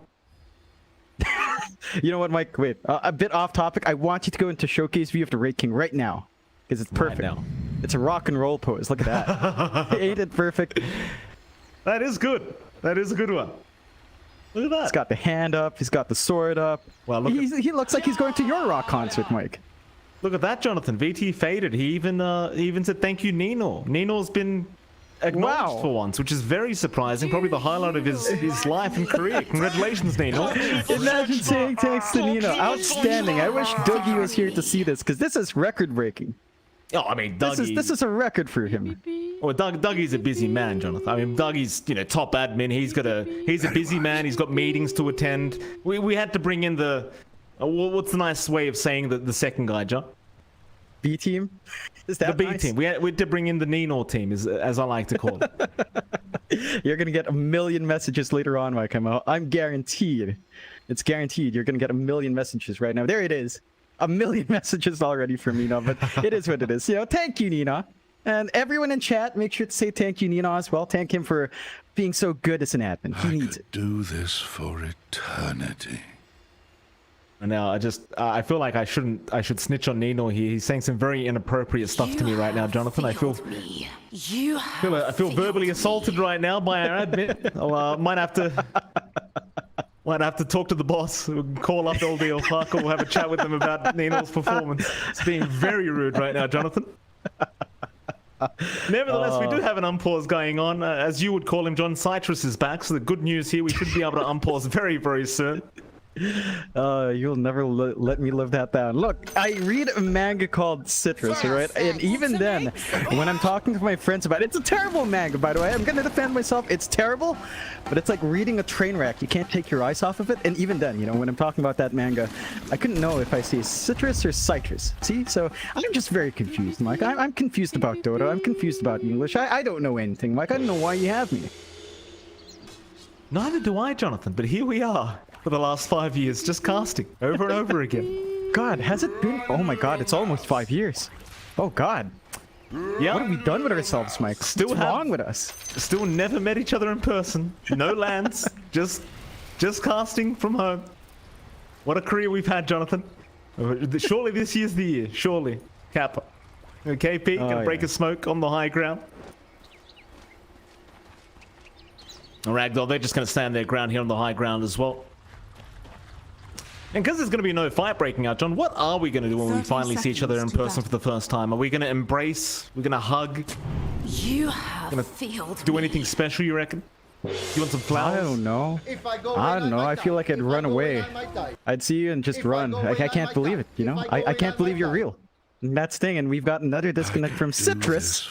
So here we go again. Next, a little bit more to fix it. Very good. Yeah, I think I did. By the way, John. I don't know what I do when we actually meet, Mike. I don't know how it would be. There's a lot of emotions behind that. Finally meeting someone you married for years but never met. I don't know why we made that decision, but it's binding according to whatever country we signed up for it in, and we've got your wife's signature there as well. So I don't know. It just feels like something I never believed would actually amount to us meeting ever. I thought this was a non-contact relationship. I see. That's well, right now it is, John. So there you go. You've had your wish for quite a while. Very, very good news for you. We do have the unpause, which is also some very good news. GY, he just, you know, they've got the voice lines, but the budget voice lines coming out from Ragdoll. They type along with Gabby instead. Hey, wait, John. If you can't buy it, just type it. That's why you have a keyboard anyway. Still. Even start, as you said, Mike. No fights breaking out from that smoke breaking, so just a 2-for-2 start. Gonna be keen to see how much Talon gets out from lanes. I mean, we're having KP on the Tim with a hide on that Nyx, a double melee lane up against VT Faded on Raid King, and Menyo Ping on that DP on the Pause 5. So again, bringing that out, as we know Ragdoll have done before, it's an interesting lane out because there is a stun into Chains, a stun into Whirling Death here that you could play with for Talon. It's a Raid King strength hero up against Timbersaw, so on paper KP should be able to hold his own here, but there is still aggression out from Menyo Ping and VT Faded, right? It's very hard to harass out a DP, especially with the Spirit Siphon up. VT Faded does go for the early Raid Fire Blast as well, so there's some good damage they can chip out onto KP, especially while that reactive armor isn't up. So I think in the early levels, KP's maybe going to have to watch himself a little bit more. Once you hit level 3, it's a bit more stable there for the Timbersaw. Oh, naturally. I mean, KP is just going to have to kind of stand his ground until then. Of course, we'll have a look at the other lanes as well while we still have a chance. Citrus in the mid lane against Makoto, so it's a DK vs Quap matchup. Should be a fairly boring matchup, I would argue, John. We'll see if Makoto can try and make some work happen, or whether we're going to see some supports rotating over. Do you give the advantage to one or the other in this mid matchup, or do you imagine it should be quite even? I imagine it's going to be fairly even. I mean, there's some burst plays Makoto can go for, especially since he's skipped the blink, so he knows he could just play with a Shadow Strike and Scream of Pain, but you have to respect Citrus's right-click damage as well. When Makoto does gap close, there's a lot of damage he can pump out, so it should be a fairly even farming lane, although Makoto overstepped a bit. He's got no blink, John. He has not got blink skilled up right now, so Citrus, he's going to go for a dive, but doesn't have enough. Fairy Fire keeping Makoto alive, just barely as Citrus would have loved that Breathe Fire to be available at the time, but just didn't have it. It does seem like Makoto, though, going to have to watch his back in this lane. Yep, just going to have to play a bit safe. Citrus knowing how to push that DK to its limits. And Makoto, he's opting for that Shadow Strike build, so he's going for the regen in the lane, kind of counteracting Citrus's own regen with the Dragon Blood. Still have to be a bit cautious. You have to respect that right click, you have to respect the stun. It's a lot of early control and damage that Citrus can pump out, but the slows on the Shadow Strike should be enough to zone out Citrus just a bit more. Maybe some emphasis on the Water Runes, much more onto Makoto than Citrus, much more important for the Quap to kind of sustain that, but we'll see if there is enough room for Talon to get those rotations in later on. Of course, the final lane as well. Top lane, you've got Fly and Gabby against GY. Of course, Yif here on the Dark Willow. So far, pretty tough matchup for Gabby, it seems. He's only managed to get 9 last hits, and it is pretty stock standard here when you are up against the Mars. It's kind of one of the kings of denying creeps off, so GY, a very, very good time in this laning phase. Of course, Yif, not really much to do so far, but I suppose he could try to harass out Fly a little bit, but you are still fighting against an Ogre. Generally won't go your way regardless of whether you're a range hero or not. This lane though, John, it does feel like GY should have a good enough time. See if Gabby can keep up. Is there anything in particular we should be watching out for at this top lane?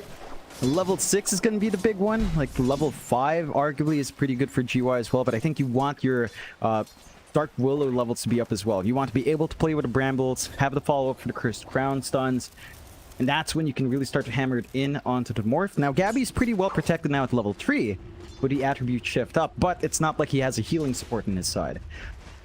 On the Ogre Magi, really just kind of has to play the pull game, kind of fix the creep wave equilibrium and play a bit more static. That could lead to a better time for GY, but it also means that Gabby probably isn't going to be facing too much pressure, because with that space, Yif is just going to focus on mid. So they get that early rotation out to deny the Water Runes, and that forces Hyde to go mid for the bottle refill as well for Makoto, and again, that opens up enough space in the side lanes that you take that for Ragdoll. You would rather take that slower pace, having the emphasis on mid to open up your side lanes to get that farm flowing for VT Faded. Yeah. Fly might be in a bit of danger. GY, he'll go for the chase, but not for too long. with the spear available, it doesn't seem like GY is 100% confident in actually being able to get that Ogre kill. Just doesn't want to waste his mana either, as he doesn't have the Soul Ring up yet. Just hold out for now. We might be in for another slow matchup between these two as well, John. I mean, we saw it last game. Both teams like to play very conservatively and just kind of wait to that late game. The side really getting too low thus far. The lane I keep looking at is the bot lane, where you kind of expect KP to really start applying pressure, but he's been very careful thus far. Even with the Whirling Death available, he's not overestimating his strength on the Timber. You do have menu ping there, and that Spirit Siphon, it does hurt over time. KP doesn't have any way of blocking that damage off. Gotta respect the DP, even as a +5. Yeah, you do have to just kind of play it safe, farm up as much as you can. Once KP gets an early hit of Defiance here, it feels a lot better, and he can just kind of look to cut the waves, push out, play between the tier 2, tier 3 once the tier 1's gone, and kind of run from there. I think for Ragdoll, what we're waiting for here, Mike, is level 6, as it is up in Citrus. He does pop that Dragon form to get some harassment off onto Mikado, maybe a bit of a shove on mid tier 1 as well. But I don't see a full push coming out here, at least not with the numbers Talon has mid. They send Fly over to babysit that lane, cuts off Yif. That does mean the aggression is stopped in its tracks from Ragdoll. More rotations coming into this mid lane. Almost 6 heroes showing up now, but they just over the power rune at the 6-minute mark. Mikado might be able to grab it, but no, a nice deny up from Menu Ping. They'll try to punish him now, but he's got the siphons up. So he can always just sustain himself, as now they'll turn around onto Fly instead. And this should be first blood flying out, but Fly is able to survive with the Magic 6 charges. Just barely able to walk out of there. And first blood is yet to be drawn. Yeah, it's just really static. It's on the edge. Both sides are looking for that aggression on mid, but they're really sustainable in both ends as well. So it's really hard to see just that burst play coming through. It's not quite online, especially the support levels we have on Ragdoll and Talon's end. So focus in on that farm. I think in the farming game, you are winning out here for Ragdoll. Like, VT Faded is farming a lot faster than we're seeing from Gabby's Morphling, and that's going to translate into the jungle. Again, when you've got the Skeleton Summons, it's very easy to clear out an entire jungle by yourself. So you can expect the Wraith King to hit that earlier spike and maybe start to look playing aggressive. The timing into the Armlet, into Blink or Desolator is what we really just need to see from VT Faded, and from there you kind of start rolling. Minutes into this game, maybe we see first blood now, as they've got Menu Ping stunned up, but again he might just be able to heal up. No, in fact he'll go for the TP play out, and he's gonna make it. No stuns to try and cancel the TP, but instead they'll go after VT Faded, try to find the better target, but I highly doubt they're able to find anything here, as VT, he'll just walk away. I suppose on the bright side, you are gonna make it so he cannot freely farm that bot lane anymore. He might be forced to go very early into that jungle, or maybe even rotate up top, but no, VT, he'll go back for the creep wave. Still 3 heroes around though, this could be very dangerous. He'll try, but Hyde's moving in with Fly around. They'll get the stuns off into a double stun. VT, he's still alive, but not for long. Reincarnation though, it's up. He'll have the secondary life, but this one, it will be used to just try and run away. And I suppose he probably got a creep or 2 out of that anyway, so, you know, maybe he calls that worth. He calls the bot lane quits now and maybe just go rotate into the jungle. Menu Ping though, staying around in the bot lane. Very confident play from Menu Ping. Another Spirit Siphon out. No real way to cancel this right now, as eventually it does wear off, and now they might turn around, but no, they're not comfortable to dive. They assume the rotations were coming in here from Ragdoll, so they'll leave Menu Ping be. That's a pretty good way of playing on the edge. He knows KP's really low on mana as well, so that burst potential from Tim isn't quite up, and this is a lot of dedication from Talon to watch the bot lane. That's 3-4 heroes now as well, if you count the movement coming in here from Mikado, so they really want to take this tower out, open up the map. That does leave their mid exposed to a DK with Dragon form, so there is a little bit of a shove that Ragdoll can play to counteract that. In the meantime, Citrus just pushing that mid tier 1 tower in, and Talon forced to rotate and try to defend this. Like you said, John, Talon, they're starting that bot tier 1 tower. With the Timber around, while it might be a slow process, it will eventually allow the creep wave to just take that tier 1 out. The Ragdoll, they are positioning to try and go after Gabby at top lane, but Gabby's being very sneaky. Rotating himself back into his own jungle. Radiant structures Either side really able to find the jump in. Just accept the fact that they've just got to stick within their own lanes and keep hitting creeps.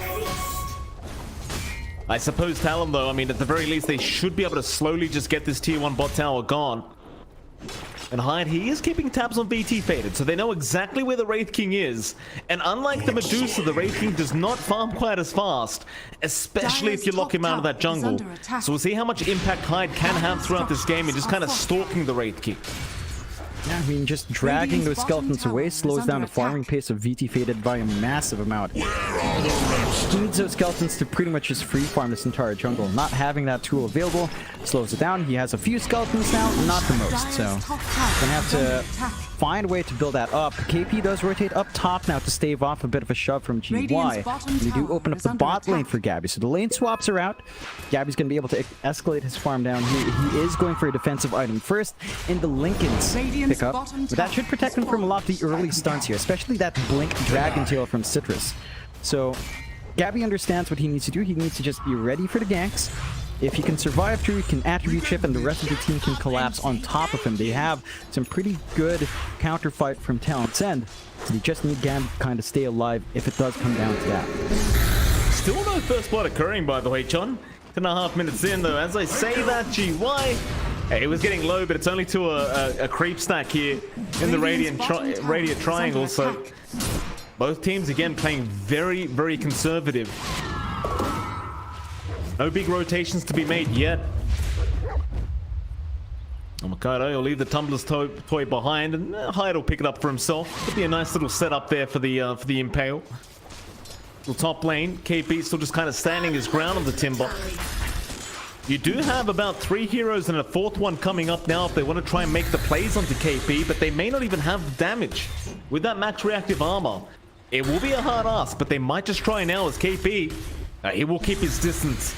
They won't be able to close the gap and take him out, so instead they'll go back up after that top tier 1.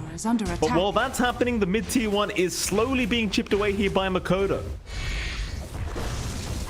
It's a lot of resources Ragdoll's having to commit for that top tier 1 push, and that is giving a ton of space out for Gabby. While that happens, Gabby's nice farm arena. is not under pressure. They're from GY, they're going to try onto Hyde, but he's got the Indies off, so instead they're going to try onto KP with the Sonic Wave out from Makoto, but no, he's it up. They get a double kill out onto Menu Ping, and Makoto needs an exit right now. He'll have a blink up if he needs it. In the meantime, Gabby will join in, but Menu Ping is just healing up, and the Terrorize is going to fear up Gabby.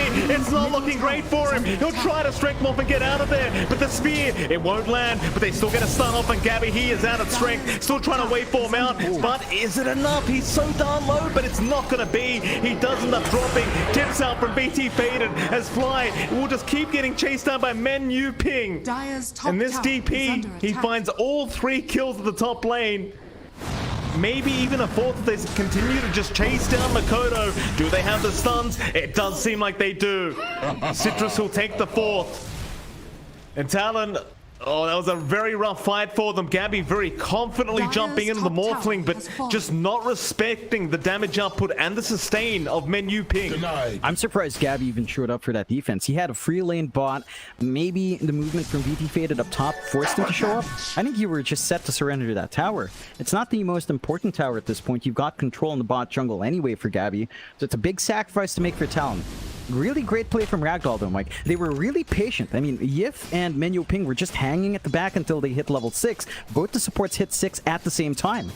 They just immediately transitioned, forced to push out, and that's that early pacing we were looking from Ragdoll. With the DP, with the Wraith King, with the DK, they have a ton of early presence in terms of taking these objectives, whereas Talon don't.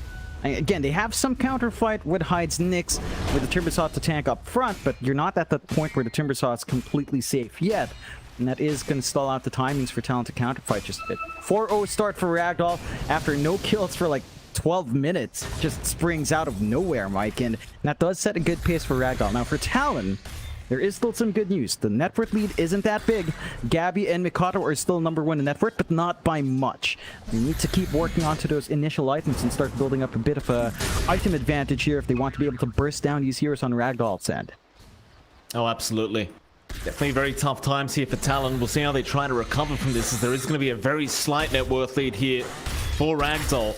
I mean, the farm is still going very well, though, for Talon. I mean, you've got Makoto and you've got Gabby both at the top of the net worth board. We did see a similar thing last game, and it didn't really transition to a win for them, so So you can try again and see if it works out this time for Talon. I imagine you are a little bit more confident in having Gabby on the Morphling against the Wraith King this time around. Then, while I was speaking about that mid lane, they are forcing the T1 tower in now. KP, he's going to be around to try and defend this one and just slow them down, but Citrus will slowly chip away. Still going to respect them as KP now. He's going to get stunned up in the arena. But where's your follow-up damage? It's not there yet, but KP is completely surrounded, and with the Bedlam out, it might be quite enough. The Sonic Wave is there, but it's not going to help. And that'll be the T1 gone. Ragdoll, they just commit all the way. And in the end, just no respect for the Timber. And they were right in doing so, John. He just melts. He's just not tanky yet. KP's not at the point where he's unkillable. He does have that Hood of Defiance, but there's a lot of physical coming out from VT Faded. There's a lot of physical coming out from the DP with the Exorcism. They can just melt right through. Despite that, although GY... Oh, that's a great terrorize! Yes! He ends up catching them out with their pants down, and now this sphere out off the hide into the cursed ground. Oh, yes! What? That is just absolutely spectacular from the Dark Willow. Oh, and GY, he's going to be happy about that one. He'll walk back with pride. Oh man, he just held stronger, knowing that there's the backup from his Dark Willow, knowing the spells were ready to go. They didn't have to blow that for the push fight in mid. So Yip still had his toolkit. They only had to use really the DP spells and the DK spells to get that done. And you have to respect that team fight. Again, Talon does not have the best team fight. It's still almost all reliant on Hyde. And if he's not around to give you the stunts, if he's not around to give you the setup, then finding that burst window is very tough for Talon. They've got to play together as a unit of 3 if they want to take these fights. There you go. Looks like they want to try and force something now as Flying KP need to back off. So feeling a lot more confident with Blink up on Citrus, just looking for that Blink stun initiation. They move in. They really want that Ogre down. Fly, he's going to be fine. For now, that is. As GY going to move in with the Tumbler's Toy. Does get the arena down. And that'll be Fly gone. Can they get an objective out of this? Not quite. They've got the Dragon form ready. Exorcism's about half a minute off. They can pressure mid, force a response, and then fight once Exorcism's up. Even if Arena's down, again, it doesn't feel necessary. They've got enough from the rest of their heroes to provide control, to give them those windows to get their burst damage off, and just keep fighting around. Like, you see the build-up and the difference here from VT Faded. He's going Desolator compared to Gabby going Blink. That's going to provide way more damage because they don't need the Wraith King to jump in first in comparison to Talon in Game 1, where they had to have Gabby run in because Hyde couldn't get a roll-off. So there's just a lot more going here for Ragdoll in comparison to Talon when they ran the Wraith King. There is still room for Gabby to farm. He is working towards that E-Blade next. So, well, he skips it. He's going for the Scotty now after having this Linken's. So it's all about stats, all about staying alive. He is a little bit more protected in the morph. He could show up, but I don't think the Linken's is enough really to give you that much of an edge in these fights. Talon yet to pick up their first kill of the game here, as we are going to have a pause down, and Gabby might just have a bit of a chat to the team, wondering what the hell's going on here. He's going to have a disconnection now. Almost 18 minutes in, only 8 kills, and all the way of Ragdoll. Just very, very dominant thus far. Gabby, he's still doing Gabby things and farming very nicely, but it's just not transitioning. It feels like Ragdoll, they're playing as a team, and Talon, it just... Am I wrong here, John? It just feels like they're not a coercive team yet. Yes. I think it still boils down to that. Like, I look at that movement of Gabby up top, again, for that defense fight. It just didn't feel necessary. Because the tower was going to go. That's a DP. That's a DK and a Wraith King with skeletons. You're not going to stop that push, even with the Morphling. So there's a bit of a disconnect in the movement out from Talon. And that's where Ragdoll's really shining. I mean, we've seen this team, like, since QH Esports. Since what? Half a year ago? Almost. Quite some time. And... they've been playing together well. They've been improving tournament after tournament. They've been showing up at the DPC. They had a great run in open qualifiers. Talon have these really experienced players. It just feels like the game plan as 5 isn't there yet. And maybe it comes down to the fact that, again, they're all together in Thailand now. Perhaps not in the boot camp as they'd want. Maybe they're still spending some time in some hotels, you know, spending some time apart. So they're probably not gelling as much as we'd expect. And honestly, that's a bit disappointing. I expected a little bit more here. Nice spike character sound from Hyde, but it probably won't matter. At the very least, Hyde does tank the gank here for Gabby, who realizes he has to waveform TP out. You don't lose the Morphling, but you are going to lose another support here. And Ragdoll, they'll take all the bit of gold they can get. They'll be okay with that. Yeah, I mean, you're 9-0. You're just happy finding more kills while not losing anyone. You know, just keep building up. You do hit some item spikes here for Talon, Mike. You've got the Kaya Sanj running on Mikado, so there's a little bit more durability for the Quap, jumping up a little bit more damage as well. It still boils down to control. I think Hyde's gonna have some items up soon, so you can stand up and do the work here. Moving in, Gabby. Have that Lincoln's up, so he's a little bit safer here on that Morphling. Ragdoll just uncontested right now. Will continue moving in towards that bot tier 1 tower. Keep in mind, you do have the Desolator now up on BT Faded, so he could certainly join his team if he so wishes. Start getting those objectives down, but towards the north, they got Fly in that arena. Looks like he is still probably going to drop, and does. Menu Pink picking up his fifth kill of the game as they found another Hyde. Is also going to drop to Yif, and that'll make it an 11-0 now. Menu Ping John, the pos 5 DP with 5 kills, 0 deaths, and 2 assists. You don't see that too often. Yeah, we talked about it from the draft though, Mike. This is something Ragdoll is known for. They love pos 5 DP, even when a lot of other teams stopped running it, they always go back to it from Menu Ping. So he knows how to play it on the edge. He knows how to position himself, when to use those spells. They're going for that push in the bot tier 1. Gabby's here to defend. The rest of his team is behind him. They've got to find an angle here to stop this. Try. 1 tower slowly just dropping here as KP will frontline for the team once again.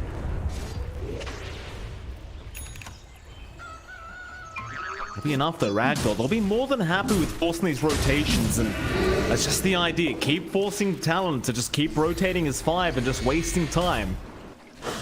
Put them in those uncomfortable positions, and well, now they're bot side of the map. That does mean Ragdoll have first dibs over this Roshan, and they may go right now. With the Deso up, it will not take them too long to get it done. No, they've got Exorcism ready to go as well. So that Roche will just absolutely melt. Talon is going to smoke around, but they smoked under a ward, I believe, on the low ground of the jungle, so they might have been spotted out. Ragdoll might be ready for that rotation into Roche.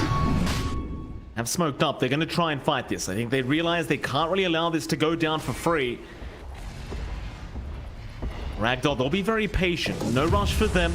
They understand they're in the stronger position right now, so Roshan is at least theirs for now as they smoke up and perhaps try to force the fight. BT, he's gonna bait for the team. But bait is not being taken by Talon. At least not for now. Hyde, he'll try to keep up the vision. Wraith Fire Blast not going to land or dust up, but that won't land either. Instead, it's into the triangle. They're going to find KP out. Ruleceptor's there. Root is not going to land, but they've stunned him up with the arena down. They might have the damage in time. And KP, he just melts to the damage up on a BT Faded, and now Gabby. Linkage is broken. Terrorize does connect right on the edge from Yip. It's not looking good again. Gabby, he'll waveform towards the south. Spear, it will not land. BT Faded, he'll turn his attention instead to Fly, but the chase is still going. Gabby, he's not out of the woods yet. Menu, Pink's having a look around. Waveform forward. It looks like this time Gabby, he'll make it out just barely, but it's still going to be a 2-for-0 trade. Ragdoll, I'm not sure if they'll try for the Roshan. The respawn timers, they are quite fast. They might just have to leave it be for now. Yeah, I don't think they mind. They take the bot tier 1. They manage to force Talon to waste the smoke, and this is where some of the movement from Ragdoll is just a lot better than Talon might. Like, they force that movement bot, as you called out earlier, which forces Talon to play around the area where Ragdoll has vision. They have vision on the triangle. They have vision on that lower part of the lower jungle. The smoke came out and under vision. They knew there was a rotation out for the Roche. They back off at the right time. They force the fight again towards where they have vision, where they have control. Whereas Talon, their wards are up top. Their wards are there to protect Gabby, but they're not even playing in that area. Gabby's not even farming the top jungle. That's where all the difference lies here for Ragdoll. BT, he's gonna avoid KP and find Makoto instead. No, never mind that, they'll find Fly, but they have a sentry wall down. BT, he's been kited around quite nicely here, but Yip is gonna try and help out and lock somebody down. In the meantime, KP will end up going after the Raid King with a nice Sonic Wave, and now Gabby, he'll join in as well. What Yip is gone, Fly will drop the move, but Gabby gets caught out, and KP, he's not safe either. He's gonna try to run. How did Gabby go down there, John? How did they lock him down? Oh god. I mean, he's protected with the Lincolns, but there's a lot of ways to pop it on Ragdoll, and they just stun him up. They've got this Vessel as well. They could just use the Vessel to pop it, and they just run him down. They've got the damage. It's not a very tanky Morphling with just the Lincolns and an Ultimate Orb, Mike. It's not enough stats, and with those kills, they can go into the Roche. Not going to take long. Sure, they don't have Exorcism up, but it's still a lot of damage coming out from Faded. This brings him so much closer as well towards that Silver Edge. So you'll have the break mechanic to deal with the Timber Saw. You'll have even more damage coming out from BT Faded. The game's getting tougher and tougher for Talon. They did manage to find at least one kill.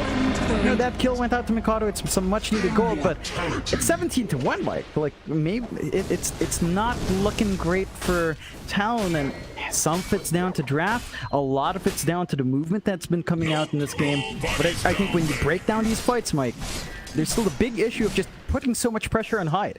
Because who's going to stun? Hyde's going to stun. Who's going to have to run in the middle and look for good spike carapaces? Hyde. Who's going to have to scout out with a Vendetta? Hyde has to do all of that on his one hero. And it's just so much pressure and just one tiny pause for Nyx to have to pull off everything for your team. Definitely not a very easy job here. It's for Hyde. They go onto that tier 2 top tower now. Ragdoll again just looking so consistently strong as a unit. 7k net worth advantage with the Aegis up on Citrus. Radiant structures are fortified. Move in for that top tier 3 tower. A very hard defense to make here for Talon, but they've got to try. Is under attack. Dragon form now, going to come off cooldown, so they'll get started with the Exorcism to boot. Menu ping. No fear in the world here as he is still yet to drop a life. Tower has fallen. Talon yet to find their second kill of the game. It's been a very, very slow match for them. The Citrus jumps in, nice stun out, he's got Fly, but there'll be no follow-up. They'll leave the Ogre be. It's a bit of a warning shot here by Citrus. How do you defend this? Makoto, he'll try, but the BKB is going to be forced out by Citrus. That may force them back after the BKB wears off, and it looks like it will. They'll just wait for the reset on that BKB timing, and they'll probably come back a bit later on. They'll walk away to the T3 tower though. They get the tier 3, they're going to capture the outpost. They've got control of the top jungle now, so Ragdoll are going to shift their emphasis onto top and mid. They're going to be playing around this area. This is where they've got their wards down. It's the same as the engagement on the lower lane. Like, they just move where they have vision and play there. Jump in again, Terrorize is going to fly out, and they have got KP another time. You can really see the trust between the cores and supports of Ragdoll, right? Like BT Faded, he'll jump in with a stun, and he knows that the timing of the Terrorize is going to be perfect every time. Makoto, though, he's going to try and jump in and defend. BT Faded, he loses quite a bit of HP so far, but that's only going to be the first life. I have Skadi up on Gabby, which will make it a lot easier as Makoto now with the BKB is going to make his way over, but defensive arena has been dropped by GY. Still wait, they wait for forward. That'll be the Aegis down. Can they actually deal with the secondary life of this Dragon Knight? Not quite. Citrus, he'll blink out in time. And so you got the Aegis and you got the Reincarnate, but that's about all you got. And Ragdoll, they'll just wait out the next Roshan perhaps. And they can wait for Roche, they can wait for a couple of items to just come in before going again. We're seeing VT Faded rush into the BKB now, so it's a very well-protected Raid King. With a Silver Edge reveal that just bursted down KP, they've got a lot to play with here on Ragdoll's end. Talon, they're still farming up on Gabby. He's got the Skadi up as pointed out. He's going for the BKB as well here, Mike, so your Morphling's going to be protected. He's going to have to put in a lot of work in the middle of these fights. They are trying to play poke with GY, but that Mars is hard to pin down with his own BKB. On cooldown for now, but I don't see a burst window here yet for Talon. Like, maybe you can pick off the squishier supports. I say squishy, it's only really Yif that's squishy here, because Minion Ping has the Spirit Siphon and Ragdoll. Well, they're going to smoke up. They've got Exo back up, Dragon Form back up. They can just go again. Fleet Faith win out these fights again as Hyde, he's going to be there to break the smoke, but Citrus, he might just make the jump in if they have the detection, but they won't yet. They know he's around here somewhere. Hyde, how well can you hide? looks like he can hide well enough. With the Vendetta, they aren't going to be able to find him, and that'll be the Dragon form being used up here by Ragdoll. So you might just have to wait out that cooldown. But in the meantime, Talon may be able to smoke up and try to make a play, knowing that Dragon form's not going to be available very soon. They're already grouped up for that counter smoke, with the smoke coming Radiant's out from bottom Fly. tower is So under they could try attack. to wrap around. Issue is they're not Dire's moving middle as a tower unit. is under Hyde attack. and Mikado are kind of cut off. Hyde could still come around with the Vendetta when it's off cooldown again, but without the full complement of 5 heroes, I don't know if you really have that opening. So they miss out in that window. The side of Ragdoll will just apply pressure onto the mid. They could eye for that mid tier 2 next. Again, they've got vision on the top area, so that's where they want to play. Force the movement out from Talon down the line. They still have vision on the bot lane though, Mike. They've still got that ward set. Somehow, we're 28 minutes in, and that's still giving them a lot of value in monitoring where Talon's farming. Dire's middle tower is under attack. Very problematic. The fact that it hasn't been removed yet. Just hanging around the bot side of the map. They're going to see VT faded. Hyde's just going to be a little bit annoying with the mana burn. They don't have the damage or the control to deal with this Wraith King quite yet. Poor old Gabby, he's just trying to get that BKB up so he can at least survive throughout these fights. The Lincoln's just has not paid off like he would have wanted it to.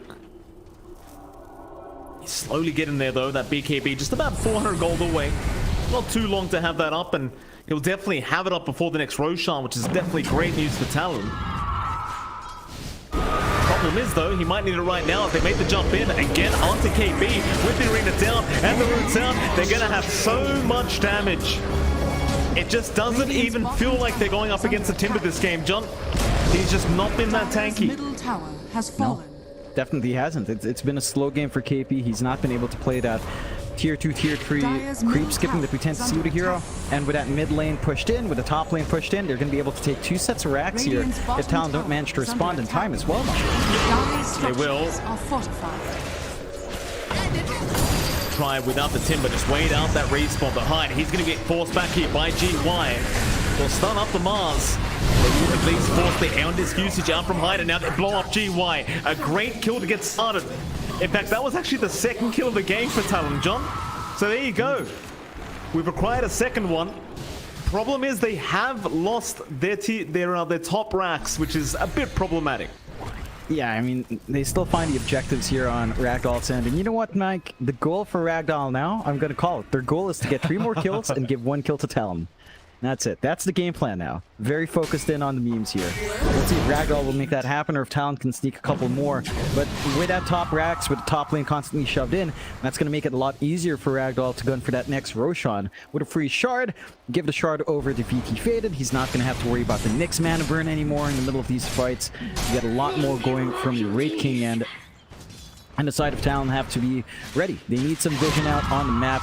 You do get the D wards on at least taking out some of the sentries that Ragdoll has for coverage Radiant up in the top jungle, scanning. but Mikado has to watch himself here. And he does. Your Scepter is out from Yip into the root. That'll force out the BKB. That's something Makoto does not really want to be committing like this, but he has no choice in the matter. You see the immediate group up here by Ragdoll, just running right to each other. They want to smoke right now, and they will. Man, smoke up GY, he'll be left without, but he's looking for the target to pick on. Hyde, not going to be spotted out, but in fact he missed the impale, and now Gabby is forced to BKB TP out on his own. They'll have to leave Hyde behind, but now no BKB available on Makoto or Gabby, John. That will mean high ground for Ragdoll. Yeah. Fly. Still in danger. Spear's not going to land, but they got to slow up with the rebuke. That'll mean another kill to go the way of Ragdoll. But at least Fly does have buyback if necessary. Yeah, you can still join in and help out in this team fight, but the side of Ragdoll now still have a lot of control on the map. Very fortunate for them too. Roshan is going to be up. So they can look to run into the Rosh if they want to when it does respawn. It's there you go. Why is there just such a delay? But Rosh is there if they want to play for the safer objective. Get another life up on Citrus. Radiant's top Get the shard tower is up under onto attack. VT. Well, he already has the shard up, so you can pass the shard along. But that will secure high ground for them if they want to play it safe. I don't think they need it though. Although they do have the double damage running on VT Faded as is tradition, but they're not running for that Rosh, Mike. Very, very sad.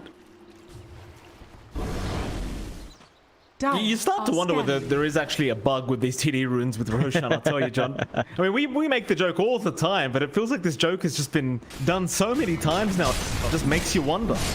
Yep. It's like 2 out of 3 times. It's going to be a DD rune at the very minimum. You know what they say, Mike? 60% of the time, it works every time. That's exactly it. We're seeing there. You know what else is there? One more kill for Talon and one more kill for Ragdoll, and we'll have the meme alive. So we're close to that, Mike. Hate to correct you, by the way, John, in your previous bit of math you did, but 2/3 is 66.6. Yeah, it's a different reference. It's well, there's that one kill, one more for Talon. Talon's got to find that kill, Mike, before anything else. They do. They need to find that 3rd kill, and they might just find it right now. Jonathan, the dream is alive, but no Makoto. He's the one who needs to back off. They are not confident in dealing with VT Faded. And I believe Roshan was scouted out now by Ragdoll, so they're going to make their way over. We'll see if Talon can make it work. They cannot afford to let the second Roshan go down the way of Ragdoll. I mean, there's just no way. Yeah, you can't let it make go. the game way too hard. You can't let it go. At the same time, they can't fight. I mean, what do you do without your Nyx? He's your AoE stun. He's your scouting potential.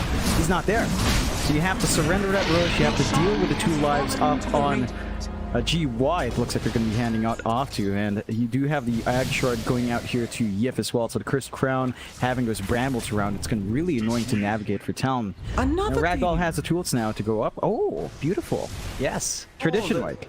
Yeah, that's like the 4-leaf clover, John, the before and after of Roshan. So they didn't get the first one used up. They'll use the second though. Citrus will be happy with that.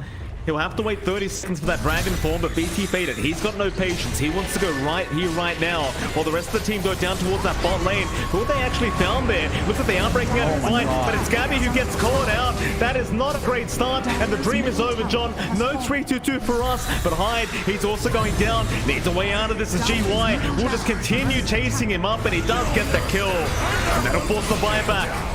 They'll at least get the Mars down. That'll be the first life. GY gonna get stunned up for the second. That'll be his life gone. Will it? Surely. GY, he's gonna up the toggle. There's no way out of this. He is gonna go down. Problem is, while all that was happening, BT Faded, he just took down the mid-racks. He did not care for the team fight. Yeah, BT Faded just focused in, play the objectives, let his team kind of twirl their bodies around. And now that's 2 racks, 2 lanes Talon's always going to have to respond to. Still, they'll smoke out. Looking for stragglers, looking for a pick-off. Not much vision on the map for them to play with, though. He is up, might run right into KP, and he does. Looks like they aren't really ready to go yet. Not without GY. Still a great smoke break from BT Faded with that Silver Edge. Like, that just cut off the movement of Talon now, so it's kind of obvious where they're at. And you can just kind of camp and look for their opening here. BT, he's still waiting for someone to try and farm this mid-creep wave. He might be in that one-shot territory here on this Wraith King very, very soon. At least for the supports. Are fortified. And lines are being drawn out straight through mid. There are creeps in the Dire base right now, which aren't being addressed here by Talon. Instead, they take the top tier 1 tower, and Gabby, he'll eventually TP back to try and defend this.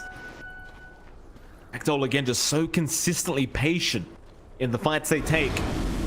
Not trying to rush that high ground, not trying to rush a fight.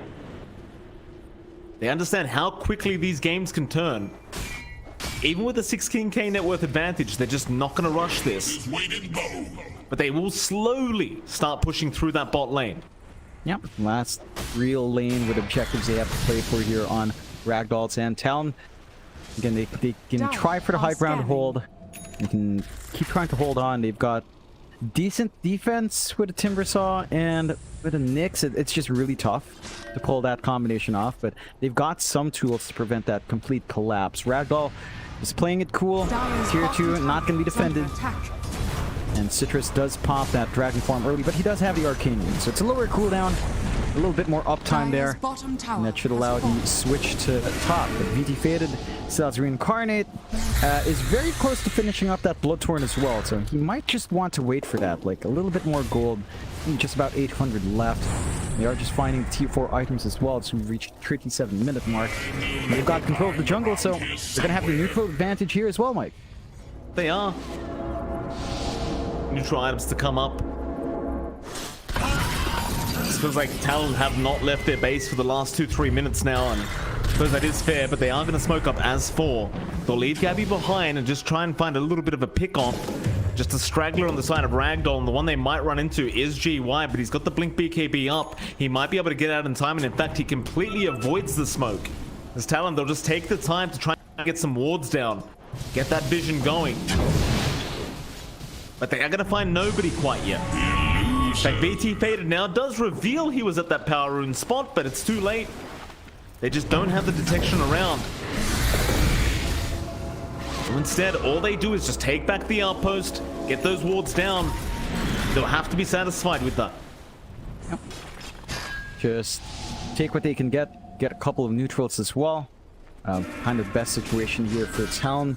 They're gonna have to come back to the bot lane though fairly soon, as the push will come out from BT Faded and company. Just shoving in that wave. Again, at the least you don't have to worry about something like an Aegis, but the Axe is up now for Citrus as well, so Black Dragon form is up. That's a very, very scary dragon.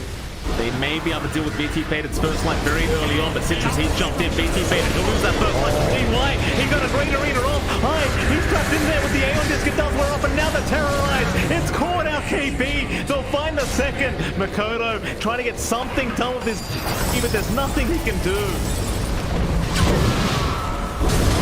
In they go for that tier 3 tower, and this will be Megas for Ragdoll. If Talon could not find a way to defend of Gabby, he'll try to jump in. BKB pop, they'll try for GY, but he's got the shield up. He's not taking too much damage. Gabby's still trying, but now Citrus, he's into the backside. He found fly on the Ogre, and Gabby's been stunned up again. It's not looking good. He's down without buyback, and that's it. GG's called.